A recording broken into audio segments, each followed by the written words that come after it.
Warrior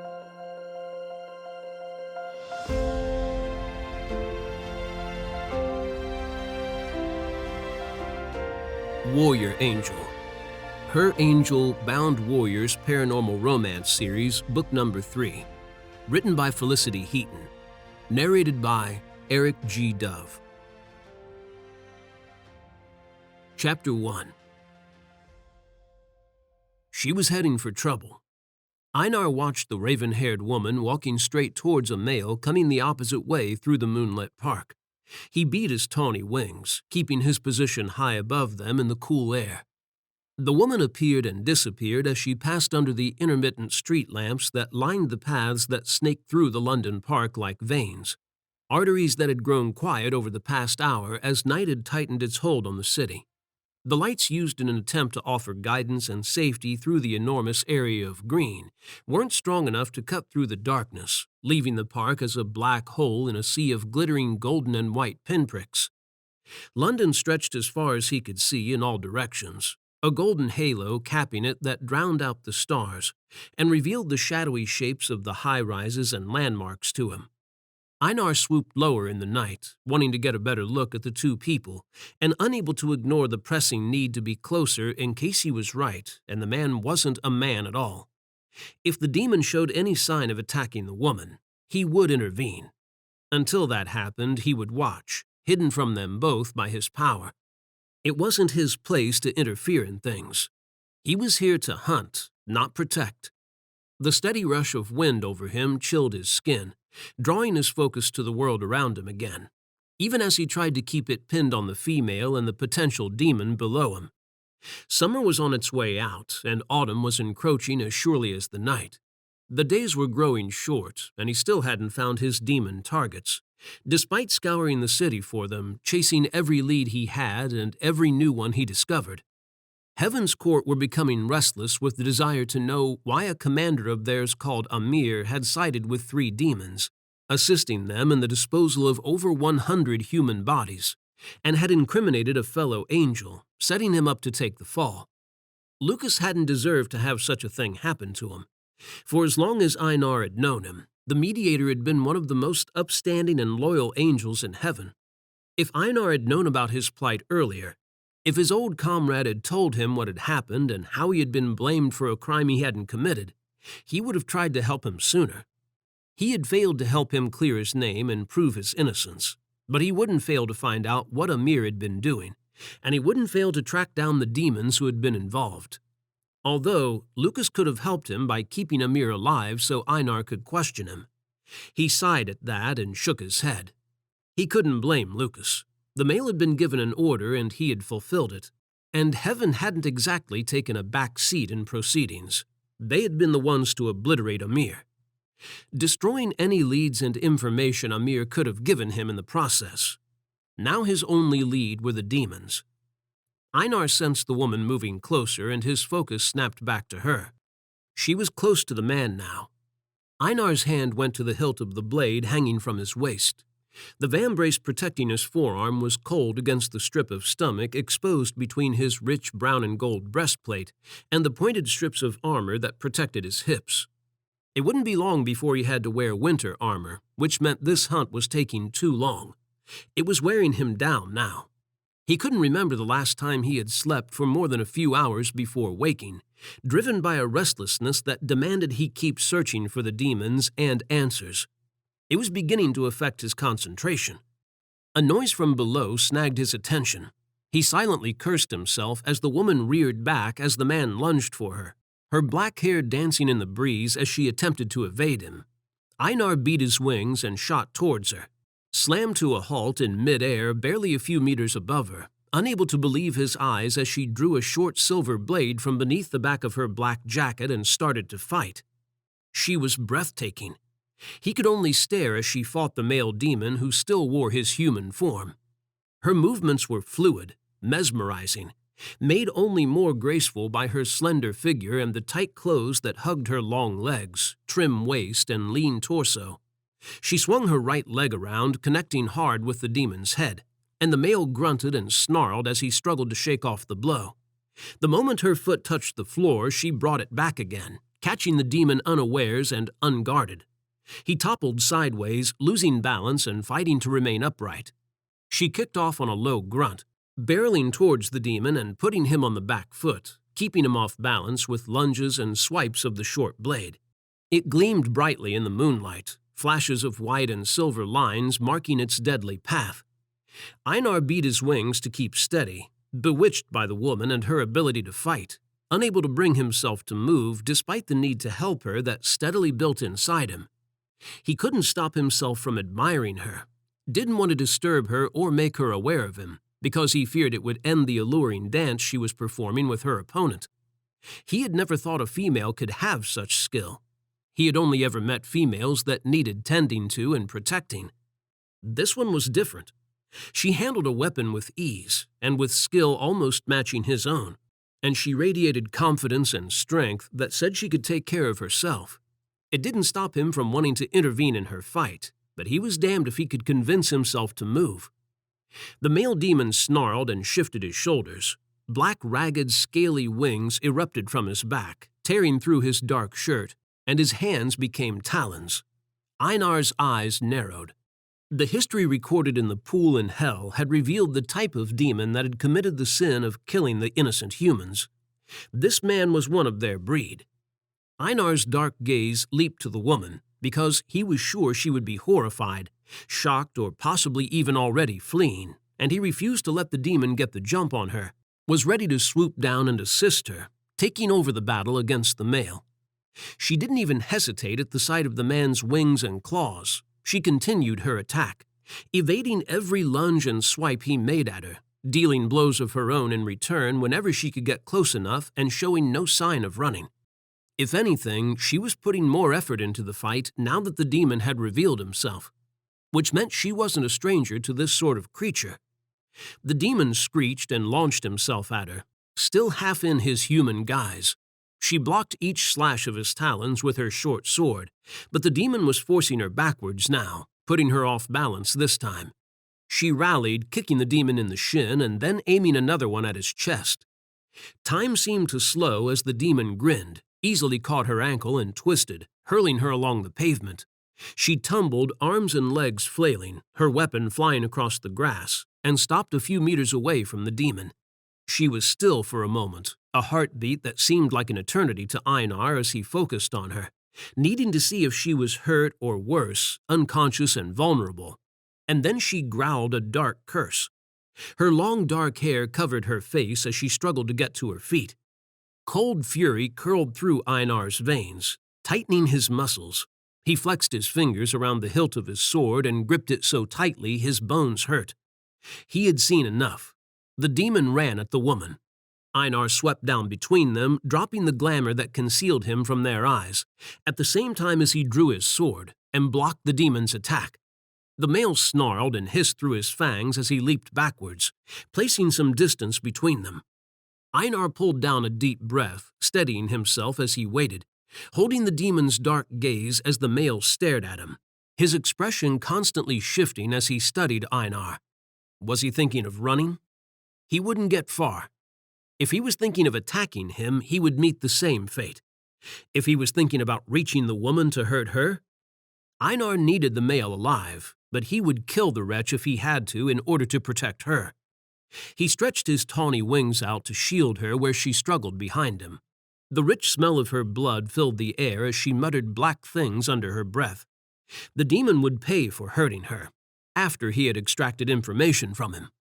The urge to glance over his shoulder to check on her was powerful, consuming, but he denied it, keeping his focus on the demon instead. He would tend to her once he had dealt with the demon. The male twitched. Einar readied himself. "Get out of my damn way, you big oaf!" the woman bit out just as the demon charged them. Einar turned towards her. Was she speaking to him? She crouched, tugged the right leg of her dark jeans up, revealing her black leather boot. And the next thing Einar knew, she had a knife in her hand and was running past him. Resilient, resourceful, but foolish. Unless she wanted to get herself killed. She lunged at the demon on a battle cry that stirred Einar's blood in a way he really didn't want to examine. The demon lashed out, slamming the back of his right hand into the side of her head, sending her skidding across the dewy grass. She landed in a heap and didn't move this time. Einar beat his tawny wings and shot towards the demon, his blade aimed directly at the male. The demon barely had a chance to look at him before Einar's sword was through his gut, ripping a bellow from him. Einar locked gazes with the demon, clenched his jaw and twisted the sword, tearing another pained cry from him. "Tell me where the others are hiding," Einar growled, and the flicker of fear in the demon's eyes told him everything he needed to know. He was right. The demon was one of them. "Tell me and you will live. Do not tell me, and I will banish you to hell to face your master instead." The demon's eyes widened and he shook his head. He opened his mouth. Strange cold rushed from below Einar's feet. Before he could move, a column of darkness swept up and around them, engulfing both him and the demon. Intense heat and a vivid golden glow lit the ground beneath them as the column rapidly expanded, and he tightened his grip on the demon as he felt power pushing at him. He couldn't lose the male, couldn't lose the information he could give him, the lead he so desperately needed and felt sure this demon was about to offer him. His boots lifted off the floor. His grip slipped. Einar bit out an oath as a blast of the dark power flung him backwards, sending him tumbling heels over head into the sky. He stretched his wings out, gritted his teeth as they caught the currents and twisted painfully, and grinned as he managed to beat them, stopping his ascent. He turned and plummeted back towards the demon. A bright flash blinded him, and he instinctively shielded his eyes. When the light dissipated, he lowered his hand and stared down at where the demon had been. A charred circle on the ground was all that remained, together with the sickening stench of brimstone hanging in the cool night air. A dark curse rolled off Einar's tongue as he landed gently, sheathed his sword, and walked to the burnt patch of path. He crouched beside it, reached out, and hovered his hand over the warm ashes. A sigh lifted his shoulders, causing his breastplate to shift. Had someone done this to stop the demon from talking? It wasn't the devil. He took no interest in such affairs, and Einar's threat had been just that, a threat. The devil wouldn't do anything if Einar could banish a demon to hell to face the consequences. If anything, he would probably congratulate the demon for doing something to annoy heaven and the angels. A groan from the darkness snapped Einar out of his thoughts. The woman. He twisted towards her. She pressed her hands into the grass, her arms shaking as she tried to push herself up. Her tangled fall of dark hair swayed as she struggled, concealing her face from him, but not her voice. She was still muttering obscenities, had a tongue a demon would be proud of as she managed to get onto her feet. The smell of blood grew stronger. She touched her arm, brought her hand out in front of her, and promptly collapsed. Chapter 2. Einar rushed over to the woman, falling to his knees beside her where she lay on the grass. "Are you all right?" He leaned over and swept the messy ribbons of black hair from her face, clearing it so he could get a better look at her. She was pale, the moonlight turning her skin milky. Dark patches of blood marred it near her jaw and across her chest, above the low line of her black top. He scanned for the place she had touched and stilled when he spotted it. There were 3 long gashes in the right arm of her leather biker jacket. The demon. He must have caught her with his claws. Einar slid his arm under her back and carefully lifted it off the wet grass, supporting her. She moaned and writhed and then stilled, sinking against him. He stilled too, stared down at her pale beauty, captivated by it as much as he had been by her fighting, bewitched all over again by her. Perhaps he had been mistaken. Perhaps he was the one heading for trouble. He touched the blood on her cheek and frowned. What was Trouble's name? Was it as beautiful as her looks and the way she fought? She moaned, her fine dark eyebrows knitting and putting a furrow in her brow as her lips twisted. Einar canted his head, was so fascinated by her that he missed the cue, or maybe she didn't give him one. She suddenly lurched at him and tackled him to the ground, pinning his wings awkwardly beneath him. He grimaced, gripped her waist, and tried to get her off him so he could at least get them free. She growled, shoved his hands off her, and pressed her full weight down onto his stomach, groin, and chest, her strength surprising and enough to keep him pinned. "Who the hell are you?" Her dark eyes were wild, watching him without fear but with anger.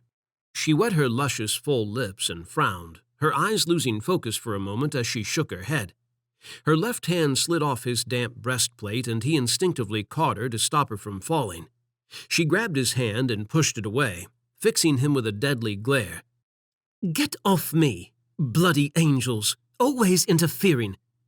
She wavered, dipping forwards, pushing more weight down on his chest, and clenched her jaw. Her eyes slipped shut and then shot open again. "It's the toxin," Einar murmured in a low voice, not wanting to enrage her. She didn't seem to like angels for some reason, and was clearly gifted in some way since she could see him for what he was. He rested his hands beside his head on the damp grass, trying to show her that he didn't intend to hurt her, and smiled in what he hoped was a winsome way. "I can fix that for you." She glanced down at her right shoulder, something flashed in her hand, and he froze as she pressed the knife against his throat. It trembled, touching his Adam's apple, and she blinked several times as though trying to clear her head. It wasn't going to work. She couldn't just shake this off. How long did she have? Demon toxins worked fast. "I don't need your help." She pushed off him, caught her boot on his hip as she stepped over him, and stumbled across the grass in the empty moonlit park, half slurring, half muttering, "Where's my fucking sword?" Einar stood, stretched his wings, and flapped them to get his feathers back into place. He frowned down at his wet backside and legs, and then cocked his head to one side and watched her. Regardless of what she said, she did need his help. The most virulent demon toxin only took a few minutes to work its way into blood, and only another hour on top of that to spread through the body and kill the host. It was difficult to get rid of, and he was certain she knew that. What did she plan to do? Human drugs had little effect on such poison. It would take another demon to remove it. Was she in league with them? He hadn't wanted to believe such a thing when he had first seen her, but he couldn't deny that it was a possibility. She stooped to pick up her sword and collapsed into a heap, landing on her face with her backside in the air. Einar was beside her in an instant. He collected her blade, jammed it into his sword belt, and then grabbed hold of her. She didn't protest as he lifted her into his arms, but she did mumble something that sounded like more cursing. He cursed himself, too. What was he doing? What if she was in league with demons, fraternized with them rather than merely hunting them? He pushed those questions out of his head and focused on her slight weight in his arms, her rapid breathing, and the way she was beginning to shake as the poison tightened its grip on her. He didn't care what she had done before tonight. He wasn't going to let her go and seek the aid of demons now that he was here. He froze. Was he protecting her? Why? His gaze traversed her delicate face. He was definitely heading for trouble. It was forbidden for him to have any sort of feeling for her. He stared at her a moment longer, torn between leaving her to find her own way of clearing the poison from her blood and taking her with him to his place and removing it for her. The hunter in him said to leave her. She wasn't worth anything and would only cause him trouble. The man in him said to save her. Einar closed his eyes, cradled her to his chest, and took flight. He couldn't leave her to fend for herself.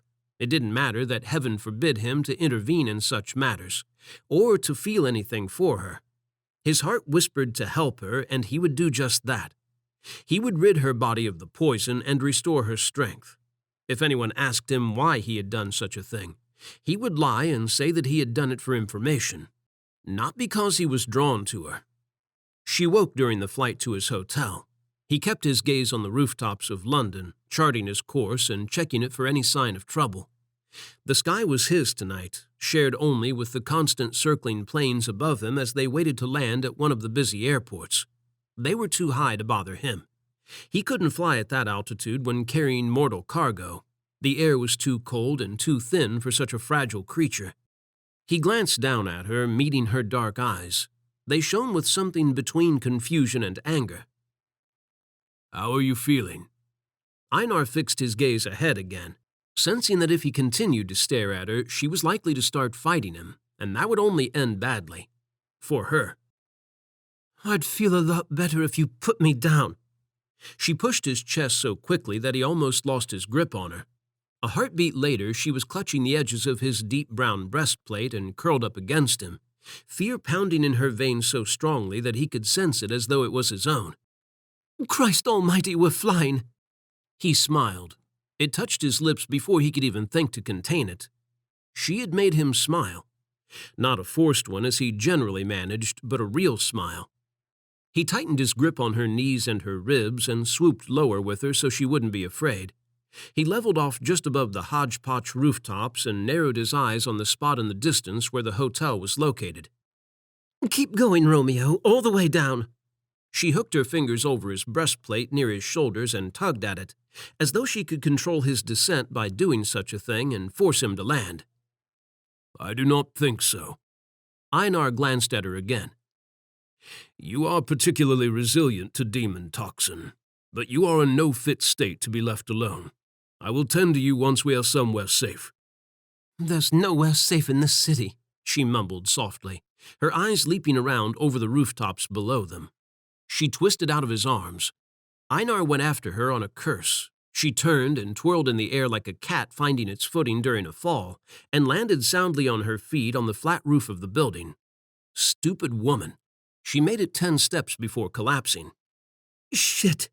She got to her feet and tried to run again, this time reaching the edge of the roof and balancing there, staring down into the street below. "Where do you intend to run to?" He landed behind her and caught her arm, afraid that she would fall if he didn't do something and willing to risk her wrath to keep her safe. She turned to look at him with wide eyes that spoke of fear, her lips parted and teasing him with temptation. Desire tugged at his gut, foreign and powerful, a need he had to fight hard to deny and suppress. He pulled her back into his arms, lifted her again, and cradled her close to his chest. His eyes fell to her mouth, the fire he had just vanquished blazing through him again as he stared at her lips, urging him to give in. He forced his gaze up to meet hers. "You are in no fit state to run." "I felt better." She frowned, looked herself over, and then met his eyes again. "And then I felt terrible." He smiled for a second time. "It is my presence that staves off the toxin. The moment you were away from my touch, the infection returned. I do not intend to harm you, whoever you are." She swallowed, blinked, and then rallied and looped her arms around his neck as she smiled saucily. "You don't get my name that easily, Romeo." Einar looked down at her arms, a hot, achy shiver burning down his spine when she tangled her fingers in the short threads of his ponytail. Her fingertips grazed his neck, sending another wave of tingles trickling over his skin, and her breath washed his face as she leaned in close, pulling herself up and pressing her cheek to his. Her lips grazed his ear, and he was lost, empty inside, unable to focus on anything but the feel of her against him and the anticipation of hearing her speak. "You've got to tell a girl your name first," she whispered into his ear. Was it the toxin making her act so strangely, or was she always like this with men, so forward and teasing? "It's considered polite."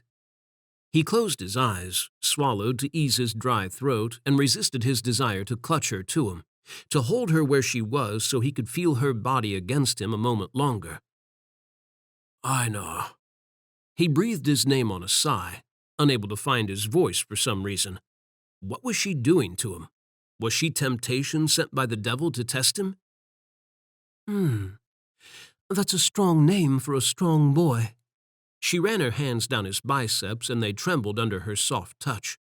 He shook when she cupped his cheeks, sending warmth racing through every inch of him, and drew back to look into his eyes. She smiled. "Now, put me the hell down." Her forehead cracked hard against his, and he stumbled backwards, losing his grip on her. Before he could grab her, she leaped to the next building and was running again.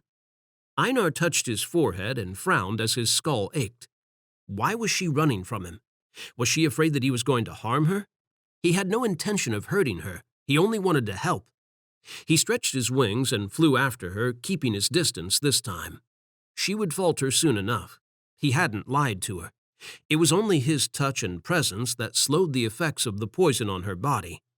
He gave her a minute before she collapsed again and became compliant once more. She didn't even last that long. Before she was halfway across the rooftop, she tripped and fell flat on her face. She didn't get back up.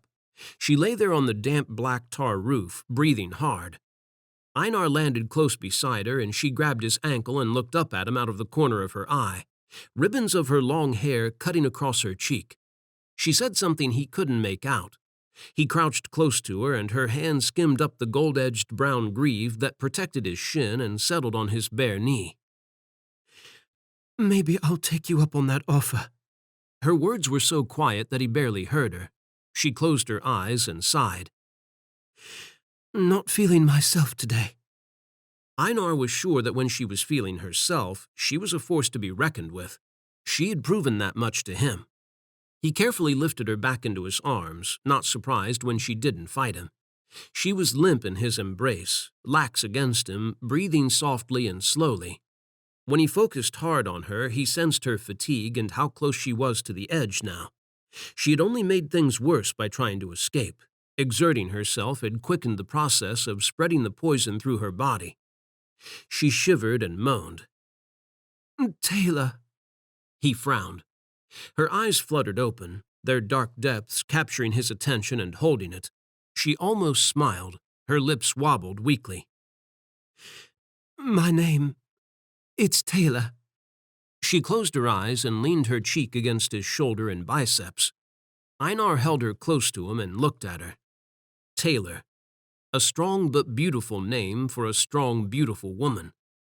He took flight with her again, heading for the hotel and pondering this strange twist of fate that had brought her into his life.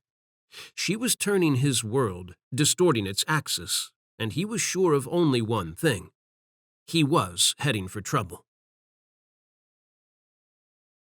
Chapter 3.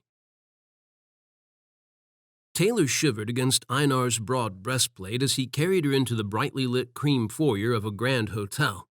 She peered through the dark curtain of her hair, keeping her face obscured to hide the blood on it. There were several humans in the room, and only the clerk glanced at them from behind his large polished wood and gold desk as Einar moved between the elegant cream marble columns, his boots loud on the pale floor as he headed towards the man. The three who were sitting in one of the groups of plush dark red armchairs to her left beyond the columns paid them no heed. She waited as they drew level with the group, sure someone would look her way. They didn't even glance at her and Einar, which meant two things.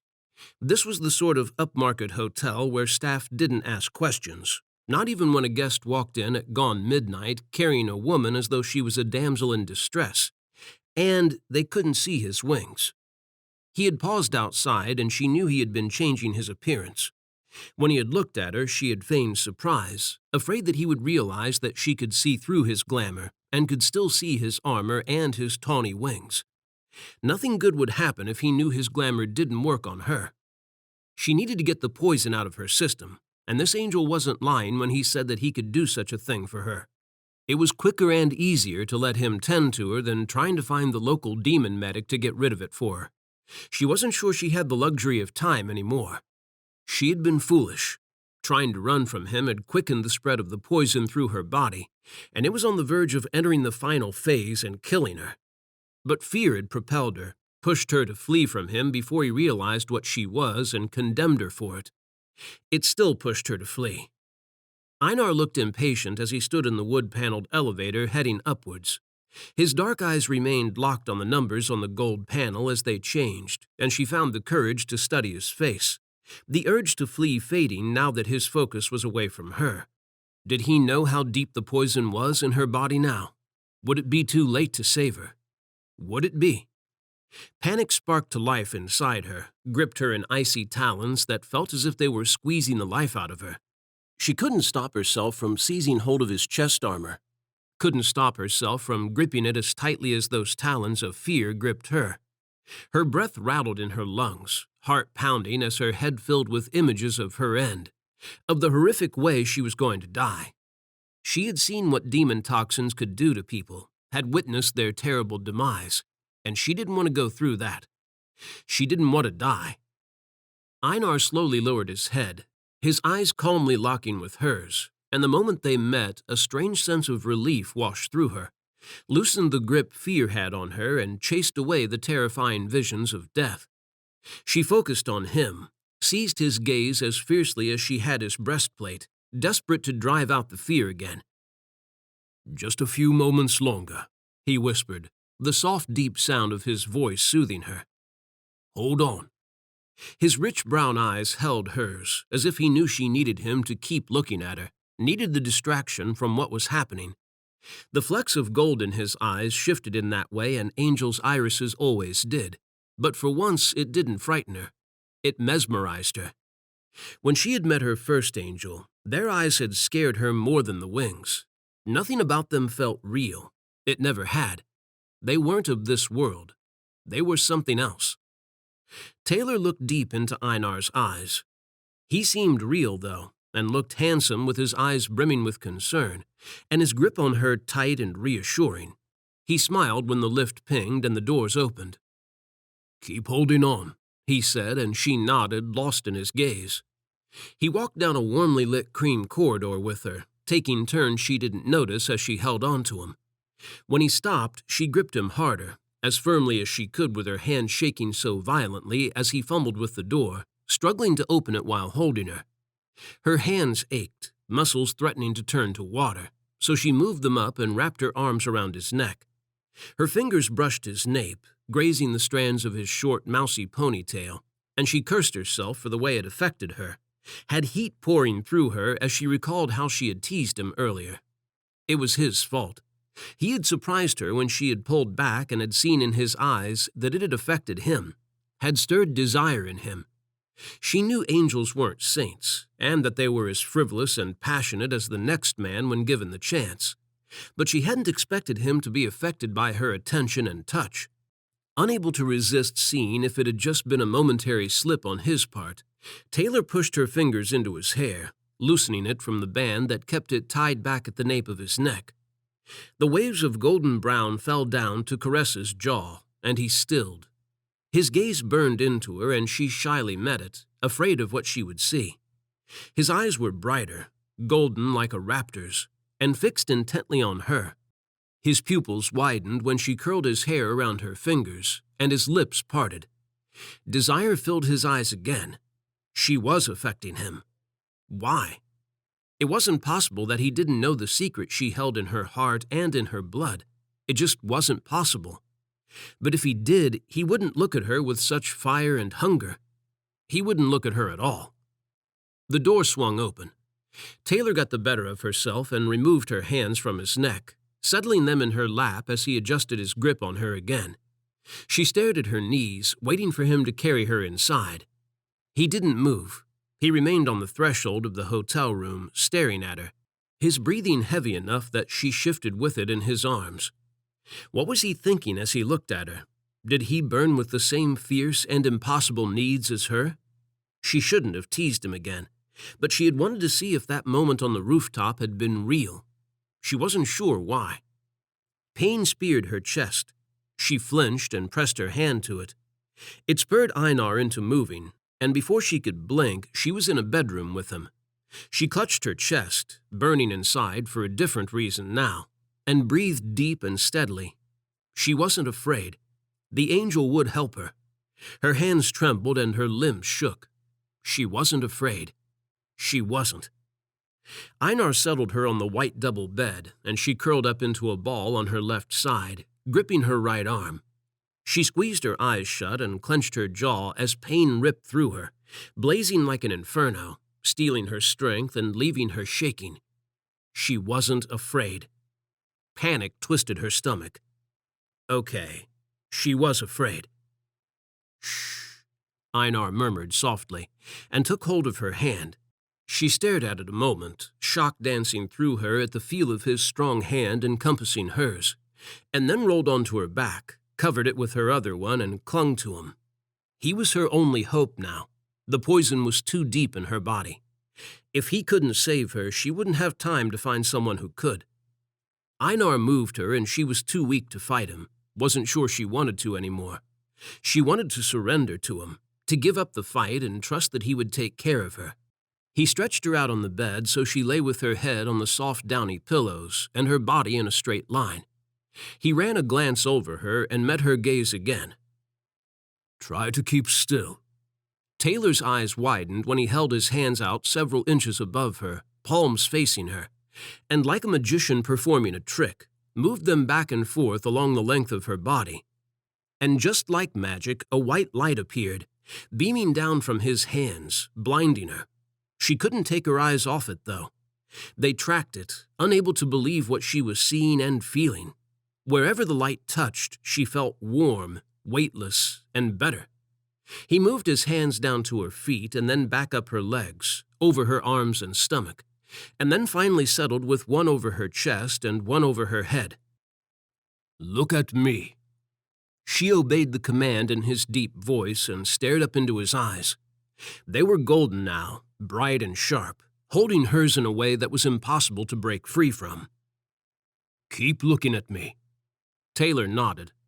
A bright burst of light dulled her vision. Excruciating pain stabbed her heart and head. She gritted her teeth and arched off the bed, clutching the covers and bunching them into her fists. Bloody hell. It didn't hurt like this when demons took the poison out. But then she had never been this close to dying before.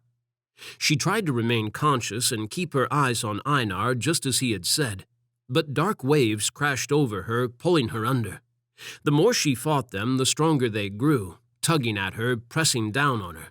She blinked and forced her eyes back open, looking at Einar where he stood over her, his focus on his hands and whatever hellish thing he was doing to her. She couldn't hold on. The waves battered her and she slipped, let them sweep her away because they would steal the pain away too. She sank into the bed and into the welcoming dark. Chapter 4. When the world finally drifted back and the nightmares receded, Taylor slowly opened her eyes. Her mouth was dry, tacky, and her head felt as though someone was bashing it with a sledgehammer. It throbbed and ached along with the rest of her body. She shuddered and moaned when the ache went deeper, pulsing through her bones. She needed to move, couldn't keep still any longer. A heavy hand settled against her left shoulder, keeping her on her back as she tried to roll onto her side. What had happened to her? Her eyes snapped open when it hit her. Her blurred vision came into focus and she looked at her right arm. Her jacket was gone and so was the wound. Not even a scar remained. She swallowed and the pain began to recede, drifting away. A second strong hand came into view. His fingers brushed the area where the wound had been, and she tracked the length of his arm up to his face. He looked worried again. He wouldn't look that way if he knew about her, if he knew what she was. He couldn't know, and she didn't want to tell him. Einar smiled at her, not bright or cheerful, but full of warmth. Taylor reminded herself that he was an angel. That was the only reason he smiled at her that way. It was his duty to be concerned about damsels in distress. It had nothing to do with her being the one in danger. But then he had looked at her with such forceful hunger and passion, too. Had that been real? Taylor stared up into his eyes for a few seconds. When they met hers, she glanced away, her gaze lighting on his shoulder and then taking in his gold-edged brown armor. It didn't hide much of his body. All he wore was a breastplate detailed with dull gold that ended just below his pectorals, vambraces to protect his forearms, greaves to protect his shins, along with his boots, and slats encircling his hips over a dark loincloth. He looked like a gladiator with wings. They were large and furled against his back, as tawny as the rest of him, the long feathers brown but flecked with paler hues of tan and gray, like an eagle. He had eyes to match that image. And he was handsome. There was no denying that. He was more than handsome. Gorgeous, perhaps. Otherworldly. And with muscles to die for. Angels shouldn't have such godly bodies. They only led women into temptation, and she was sure that sort of thing was a sin. "How long was I out?" she croaked. He sat on the bed beside her, releasing her shoulder. 14 hours. Taylor rubbed her throat. 14 hours, and she still felt as though she needed to sleep it off. Einar shifted away from her, leaning to his right, and sat back again, offering her a tall glass of water. She took it and he moved towards her. Damn, he smelled good. Earth and fire with a hint of spice. Here, let me help you. His deep voice curled around her, sending that unwanted heat shimmering over her skin again. Taylor didn't fight him as he took hold of her arm with one hand and placed the other against her shoulder blade, helping her sit up. It took a lot out of her just to shuffle into a comfortable position. When she moved backwards to rest against the pillows, his hand slid down to the small of her back, touching the bare skin above the waist of her jeans. A shiver raced through her, bringing warmth in its wake. She stared at him, her thirst forgotten, replaced with something altogether more alarming. Hunger, desire. Two things she definitely shouldn't be feeling towards an angel. Thanks. Taylor shooed him away and sipped the water. Einar sat beside her again. The silence was too comfortable.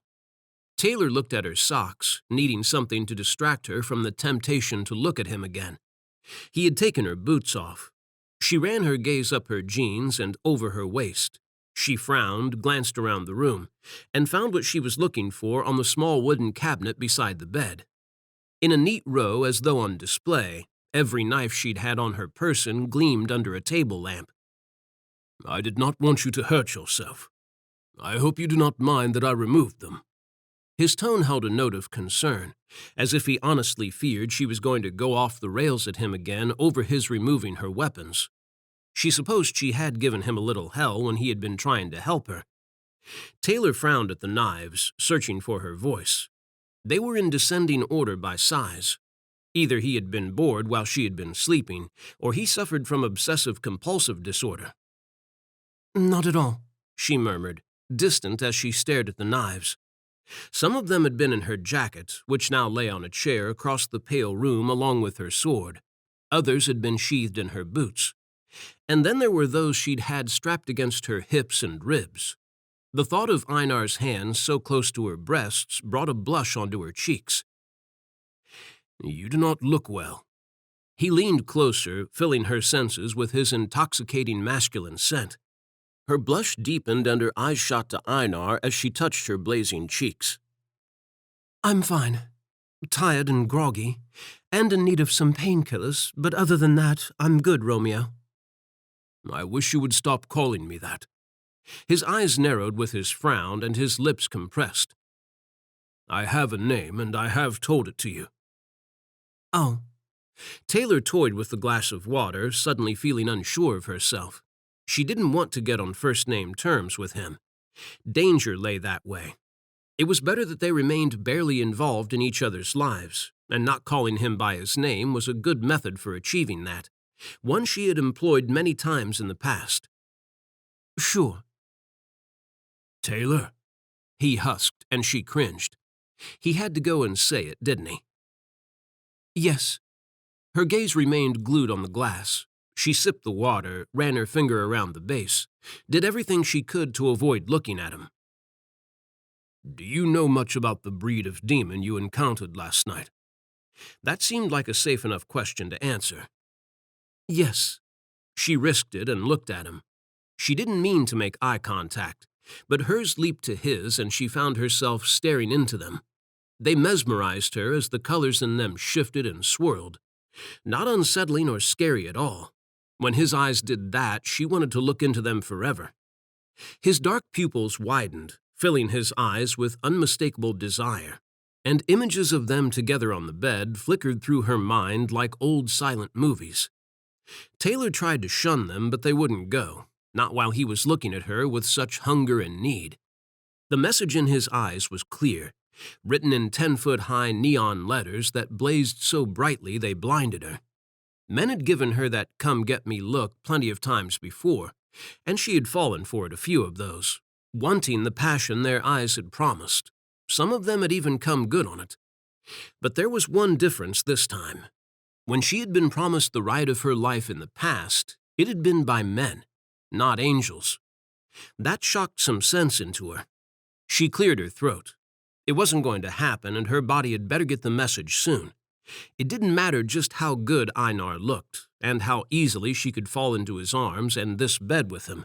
It was wrong, and it would end badly for her. This was going to be strictly business. He knew something about the God-forsaken scum she had encountered last night. She would bleed him for information on the demons and why they were in her city, deal with them, and then dump him. It was the only reason she was going to propose something that would otherwise be the stupidest idea she had ever had. "I'll tell you about them on one condition." She raised a single finger, held his gaze, and gave him her best seductive smile. "We work together." He shook his head. "There is no reason for you to become involved." His deep voice held a note of warning, and his face darkened. "I cannot risk you." Taylor put the glass of water down on the wooden cabinet beside her and glared at him. "I don't need protecting. I can handle myself. I know this city and the demons that run it, and if you want that information, you're going to have to work with me to get rid of that pain-in-the-arse breed." Einar's frown deepened and his tone hardened. "Like you handled yourself last night." She had been waiting for that one. "You got in the way. I was doing fine until you showed up." "I was watching you the whole time," he bit out, and she wondered whether he knew there was darkness in his eyes now, shadows that an angel shouldn't possess, at least not one of the good ones. His eyes narrowed on her. "You fought well, but he bested you, and you would have been dead had I not intervened." Taylor sat forward, fury blazing through her and pushing her fatigue to the back of her mind, as she realized that he was not only going to deny her help, he was going to belittle her in the process, questioning her strength and skill. Who the hell did he think he was? She protected this city with her life, and had done for years before he had shown up to play White Knight. She would have been fine if he hadn't gotten in the way. It was his fault the damned demon had managed to get a claw on her. "Listen." She took hold of his breastplate at the edges near his shoulders and yanked him towards her. His eyes widened as he jerked forwards and then narrowed again. "Either we work together, or I show you up by killing all of that breed before you. I'm pretty sure that'll look bad on your record, a woman beating you to the kill." Einar calmly removed her hands from his armor, and her anger faltered when he didn't let go of them. He held them, gently cradling her fingers in his, and warmth eased up her arms. She snatched her hands back, rattled by how easily he could calm the darkness inside of her. "I am already in the lead," he said with a twitch of his lips that looked as if it might have been a grin before he had contained it.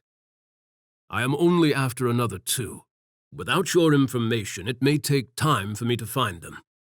People are in danger while those creatures roam the streets. They have killed many over the past 4 years. Please, give me the information I need, Taylor." Why did he have to keep saying her name? Whenever he said it, rolling off his tongue in a sensual way, she wanted to melt and give him whatever he was asking for. She sucked down a deep breath, bolstered her resolve, and shook her head. "This is my city. I protect it. You want to get those demons, then you're going to have to partner with me." His dark gaze drifted down over her body, a wicked smile tugging at the corners of his mouth. She could read that look, too. It was more coming to get you than come get me this time, but unnerved her just as much. She wouldn't relent. If he didn't know about her by now, he would certainly know if he got intimate with her. She didn't want that to happen. She didn't want him to hurt her. Never get involved. Her mother had taught her that, and she had obeyed like a good girl, afraid of the consequences if she didn't. She couldn't get involved. Maybe she should just tell him everything and then leave before things got complicated. She didn't think she could bear someone turning on her, not in the way she was picturing him doing in her head. It would tear her apart inside. Just as she was resolving to give him the information and leave, he touched her hand and her eyes found his again. He smiled. "Deal." Taylor's stomach dropped 2 inches. What had she done? Chapter 5. Einar wasn't sure of the real reason why Taylor had insisted on partnering with him to find the demons, but he was certain that it wasn't just about the fact it was her city and she knew it well. There was something else at play, and he wanted to know what it was.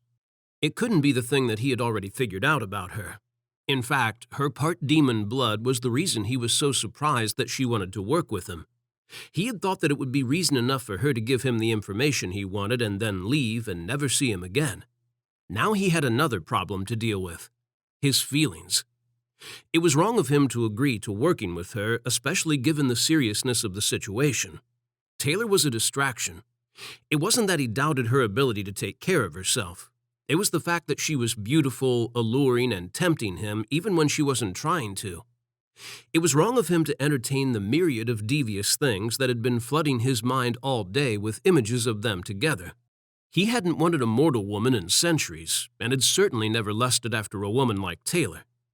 She drew him to her, a siren both irresistible and deadly, luring him into surrendering to temptation. He had watched her sleeping, had remained in the suite at the hotel when he should have been out looking for the demons. She hadn't needed him to stay with her. His power had removed all trace of the demon toxin from her blood, and she had only needed to recover her strength through sleep. So why hadn't he been able to leave her side?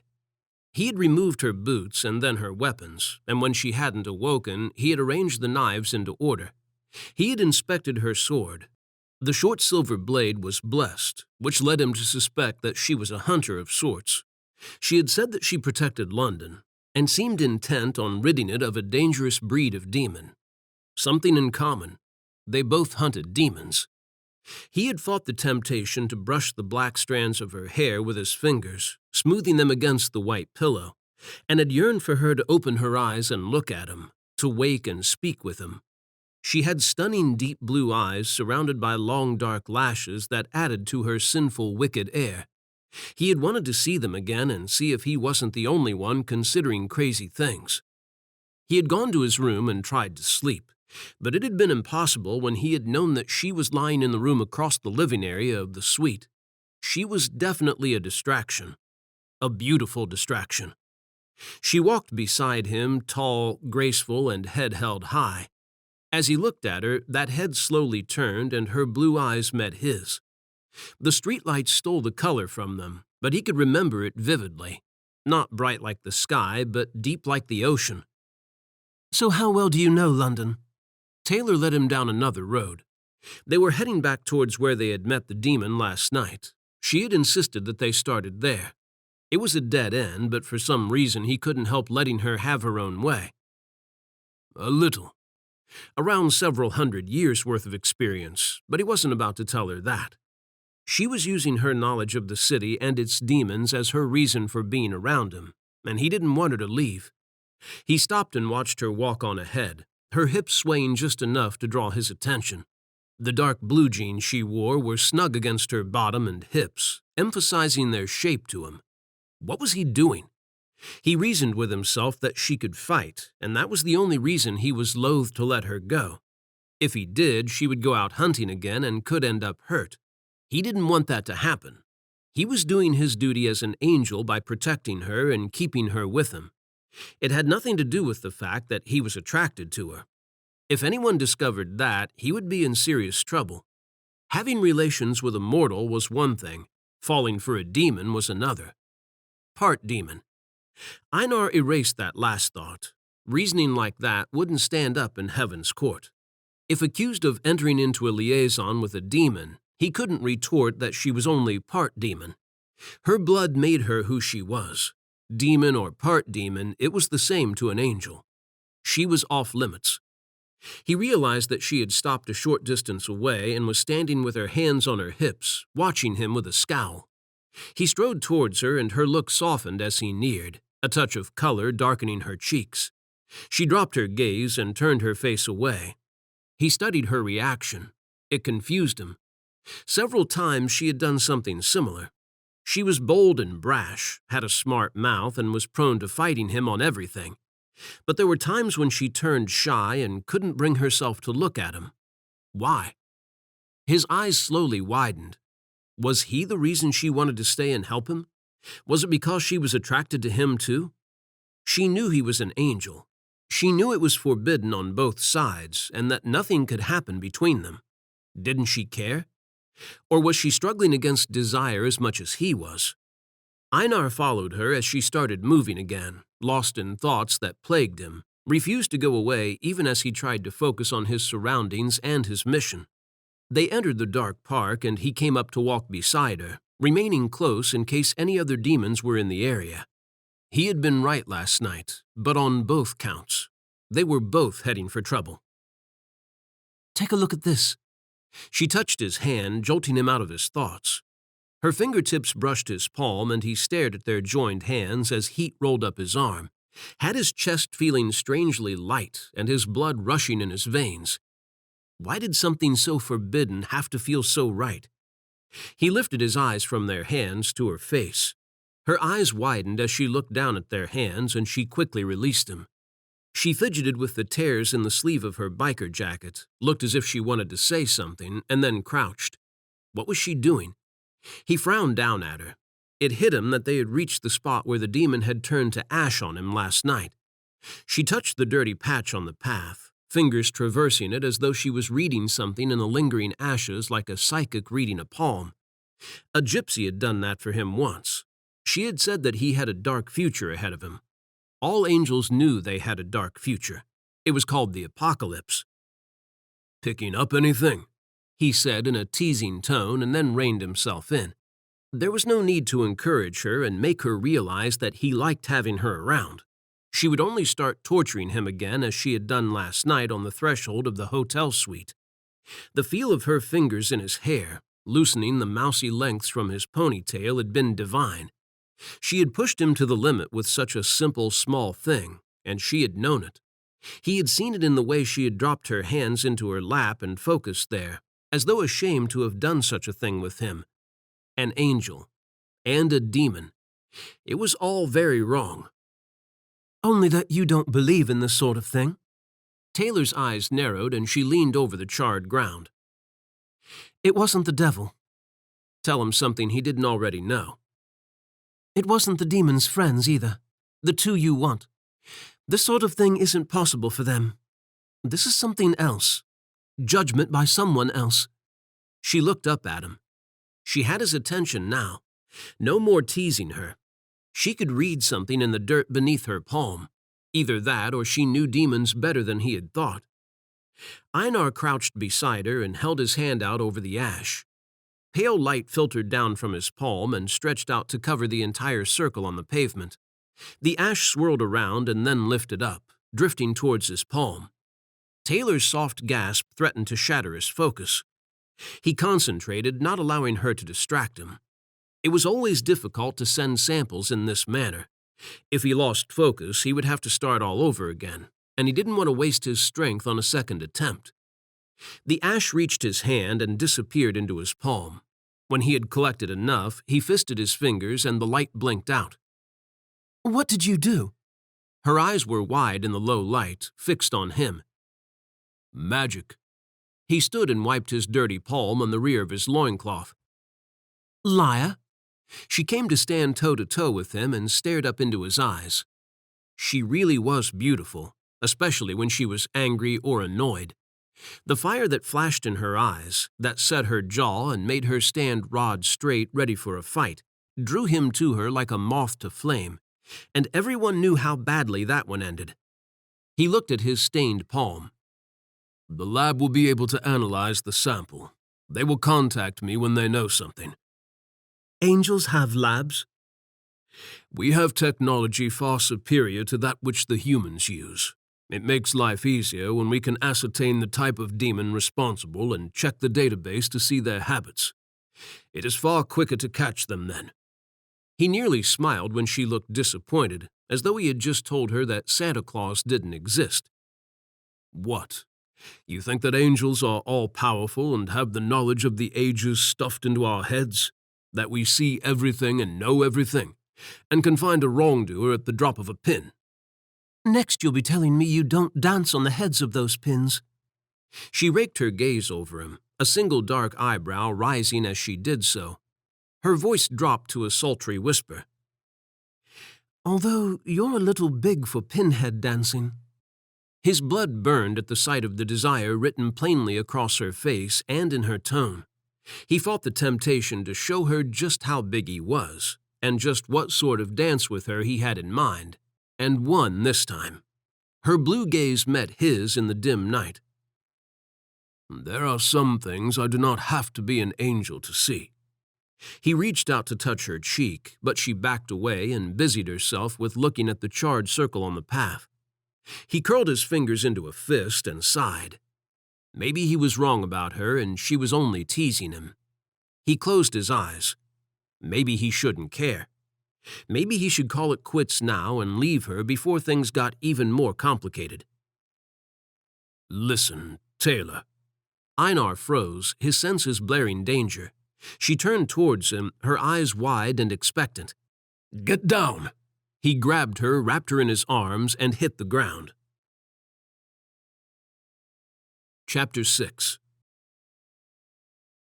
Taylor's breath left her on impact with the hard, cold grass. Einar's weight pressed down on her, both delicious and painful. His thick-toned left thigh wedged between her legs, against the apex of them, and her face was squashed against his shoulder.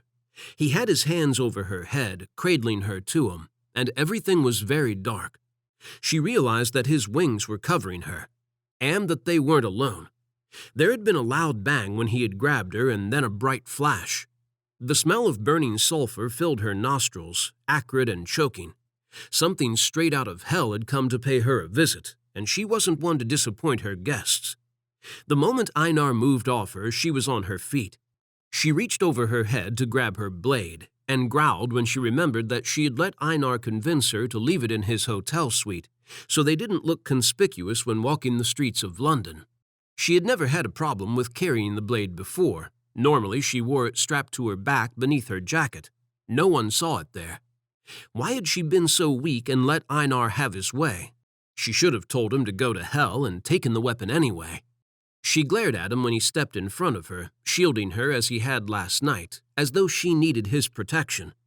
Her gaze drifted down to his bare waist and the sword hanging beside his left hip. Well, he could make up for leading her into this situation poorly armed. Taylor raced past him, grabbing his sword on the way, and ignored his shout of protest. She narrowed her eyes on the demon in front of her, huge, horned, black as sin and belching smoke and flames in the darkness. Had someone released this beast to make her and Einar think it had been the one to kill the demon last night? They were underestimating her. She knew her demons, and this one was nothing more than a heavy hand, and it certainly didn't have the ability to make a demon disappear so neatly. If it killed her, she would be a long, dark, bloody streak on the ground pockmarked by huge craters. Subtlety wasn't in its repertoire. As if to prove her point, it opened its mouth and released a massive fireball that shot towards her. Taylor dived to her left, narrowly avoiding the blast, feeling the heat of it scalding her boots. The world shook when the flaming missile carved up the dirt and a shockwave caught her.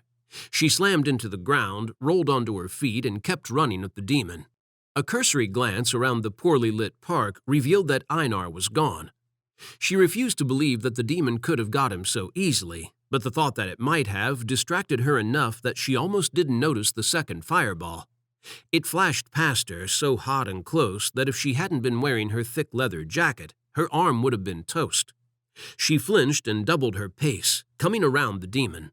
It moved slowly, belching fiery missiles at her, and she managed to get ahead of them. Taylor changed course and headed straight for the demon, raising her borrowed sword at the same time. It was heavier than her own one, but she could handle it. Maybe. She yelled and swiped at the demon, barely reaching its knees. It growled, exposing long black teeth that could easily crush her head. In fact, it could probably eat her in one bite. It didn't stop her. She used her fear as fuel to keep her going. It was kill or be killed, and she wasn't going to die here tonight. The demon's bright flaming eyes tracked her as it lumbered backwards, avoiding her blows. Smoke billowed from between its jagged teeth, the occasional spark joining it and dancing around in the night like a firefly before dying away. She attacked again, hacking the demon's black hand and dodging when it swiped at her as though she was nothing more than an insect bothering it. Where the hell was Einar? She glanced around again at the empty park. Had he done a runner? Was he going to let her fight alone just because she had taken his sword? Surely he had other weapons at his disposal. He had powers that he could probably use in a fight somehow. She didn't. It was only fair that she got to have the sword. The demon roared, and a stream of fire shot towards her from its mouth. She leaped, rolled, and dived, avoiding becoming nothing more than a dark line on the dirt. She was seriously not going to die here tonight. This demon was. Taylor yelled back at the demon and swung her blade. A bright white light shot down over the demon, blinding her, and then a shock wave hurled her backwards.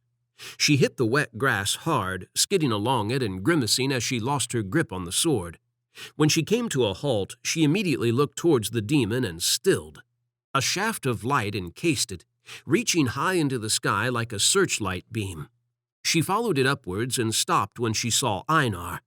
He hovered far above the ground, steadily beating his wings, the white light glinting off his dark armor and highlighting him. When she had figured he had powers he could use to fight the demon, she hadn't quite been imagining this.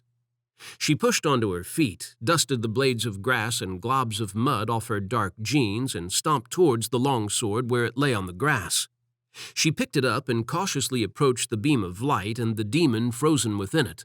Looked up at Einar. He slowly descended, a somewhat smug look on his face. Show off. He landed in front of her, his expression fixed in a way that made her think he wanted praise for what he had done. Okay, it was impressive, but she wasn't about to let him know that. She wasn't into rubbing men's egos. "What the hell was that about? You could have hit me too." She prodded him in the breastplate with the tip of the sword, and he frowned at her.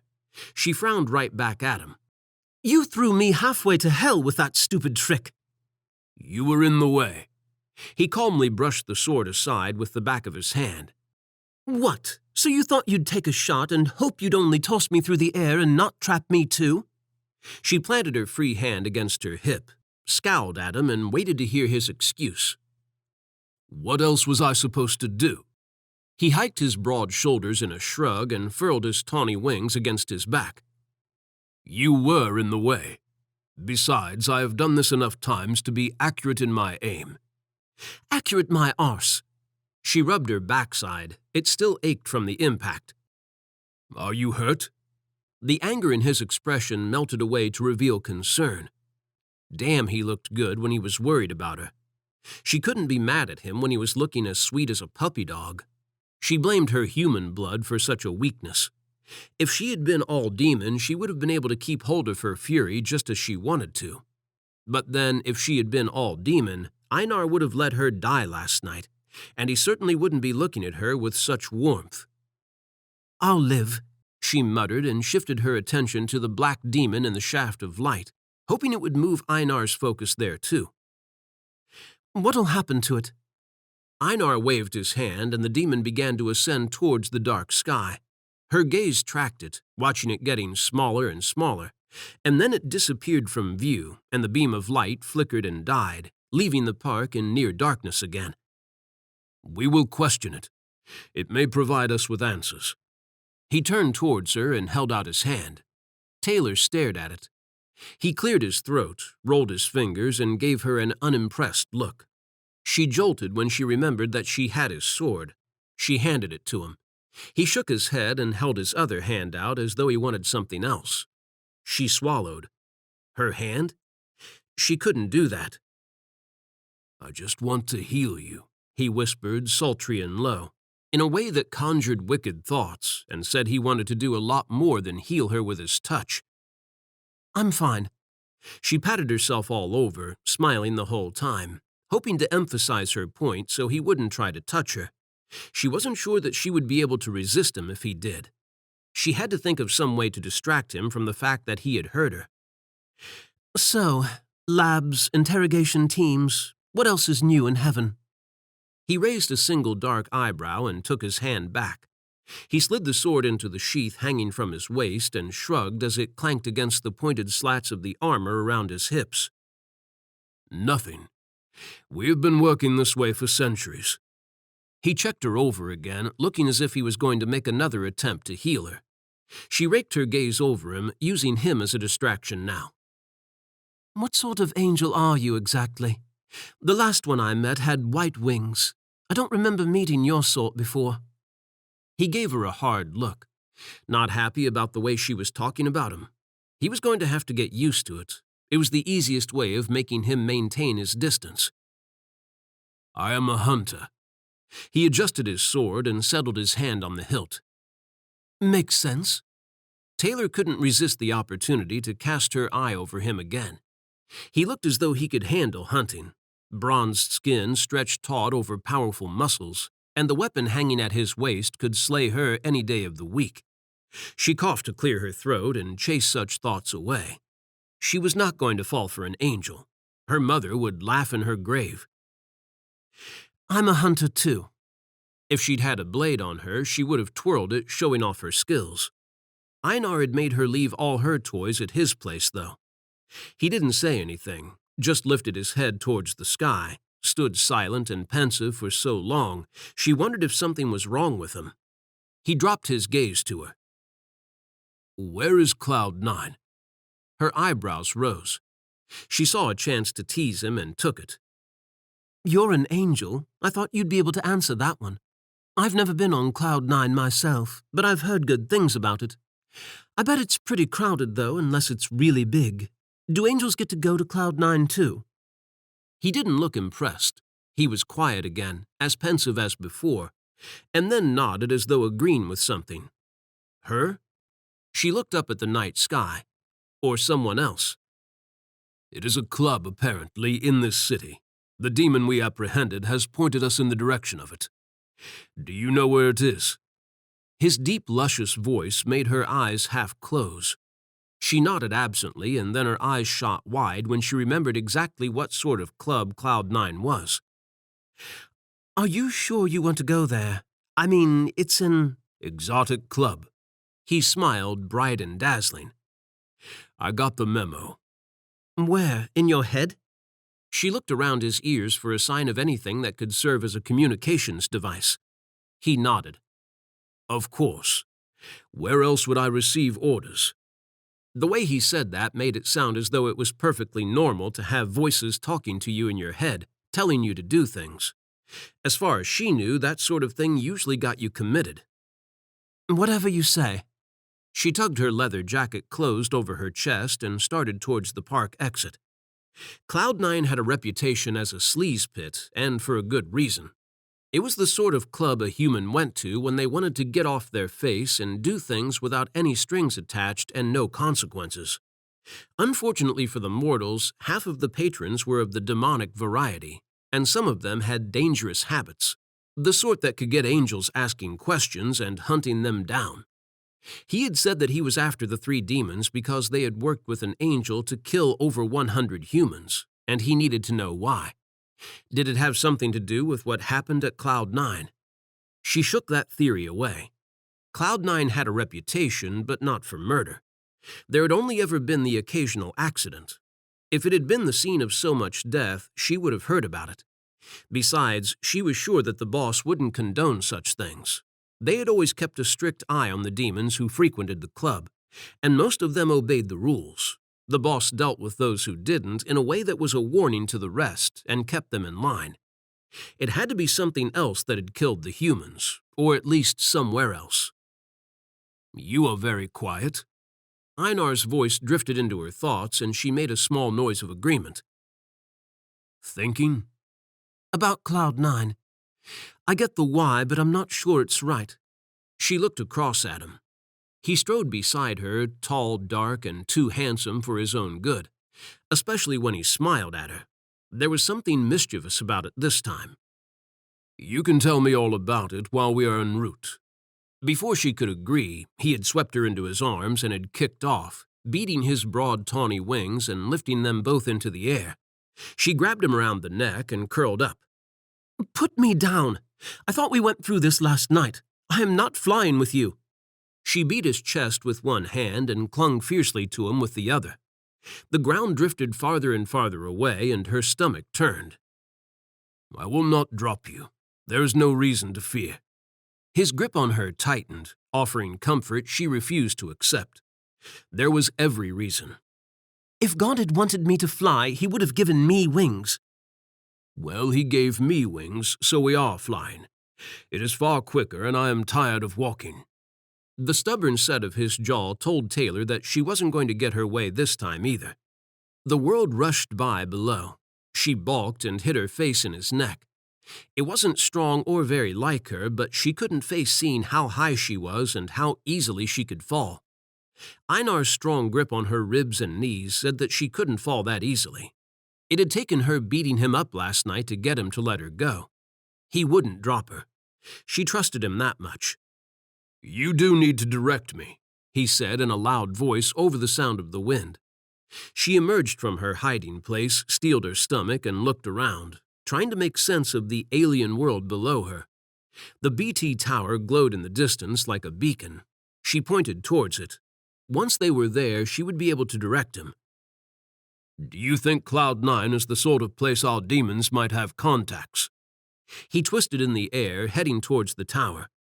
She looked up at him.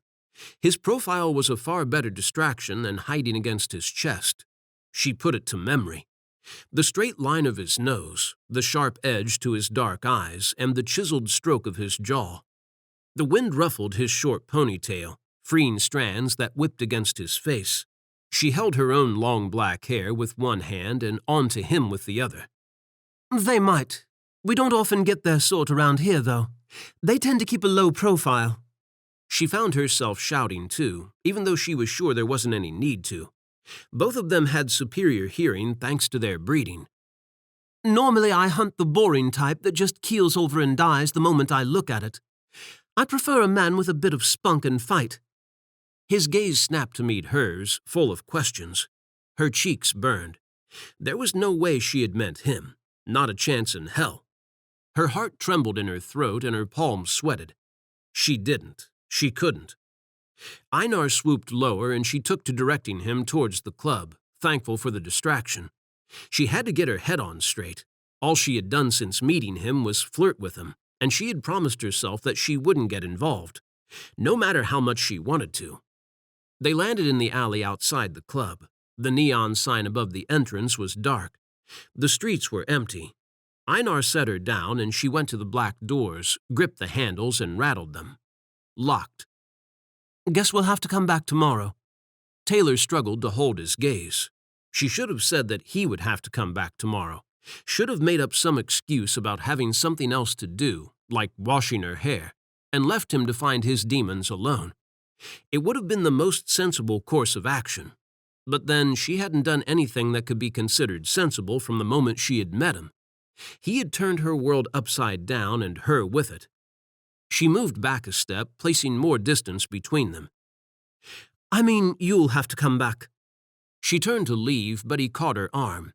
She looked down at his hand, at his fingers engulfing her slender wrist, and then up into his eyes. "I thought we were partners." His dark eyes searched hers, his eyebrows knitted hard above them. She cursed that word. Partners. Perhaps they were, but not the sort that she wanted. That was something they could never be. It was too complicated, and it would never work. If Heaven found out that he had worked with her, or healed her, or anything about them, then they would punish him. At least she only had to answer to herself. It wasn't like that for him, though, and she didn't want to be responsible for getting him kicked out of his job and his home. And she didn't want him to hate her when he realized what she was. "I really should leave." She tried to take her hand back, but he wouldn't let it go. "Why?" Einar stepped up to her, so close that his hip brushed hers, and she trembled at the feel of him. She couldn't say the answers that came to her. Her voice wouldn't work. Because it was forbidden. Because she wanted so much more than just helping him find some damned demons. Because he was going to break her heart. Because he would hate her. Instead, she stood there, staring into his eyes, losing a battle she didn't have the heart to fight. "No reason," she said, and he released her hand. She managed to fake a wicked smile, even though she ached inside. "I guess we should stick together for now, then, partner."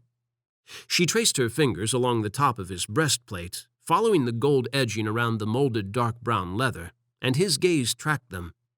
It hurt to flirt with him. But using it to cover her feelings was far easier than facing her fear by telling him what was on her mind and confessing that she was the sort of thing he was out to kill. Einar swept her into his arms again and took flight with her. She looped her arms around his neck and rested her head on his shoulder as her thoughts weighed her down, silencing her tongue. He held her closer, as though he had sensed her need for reassurance, and his cheek brushed her forehead.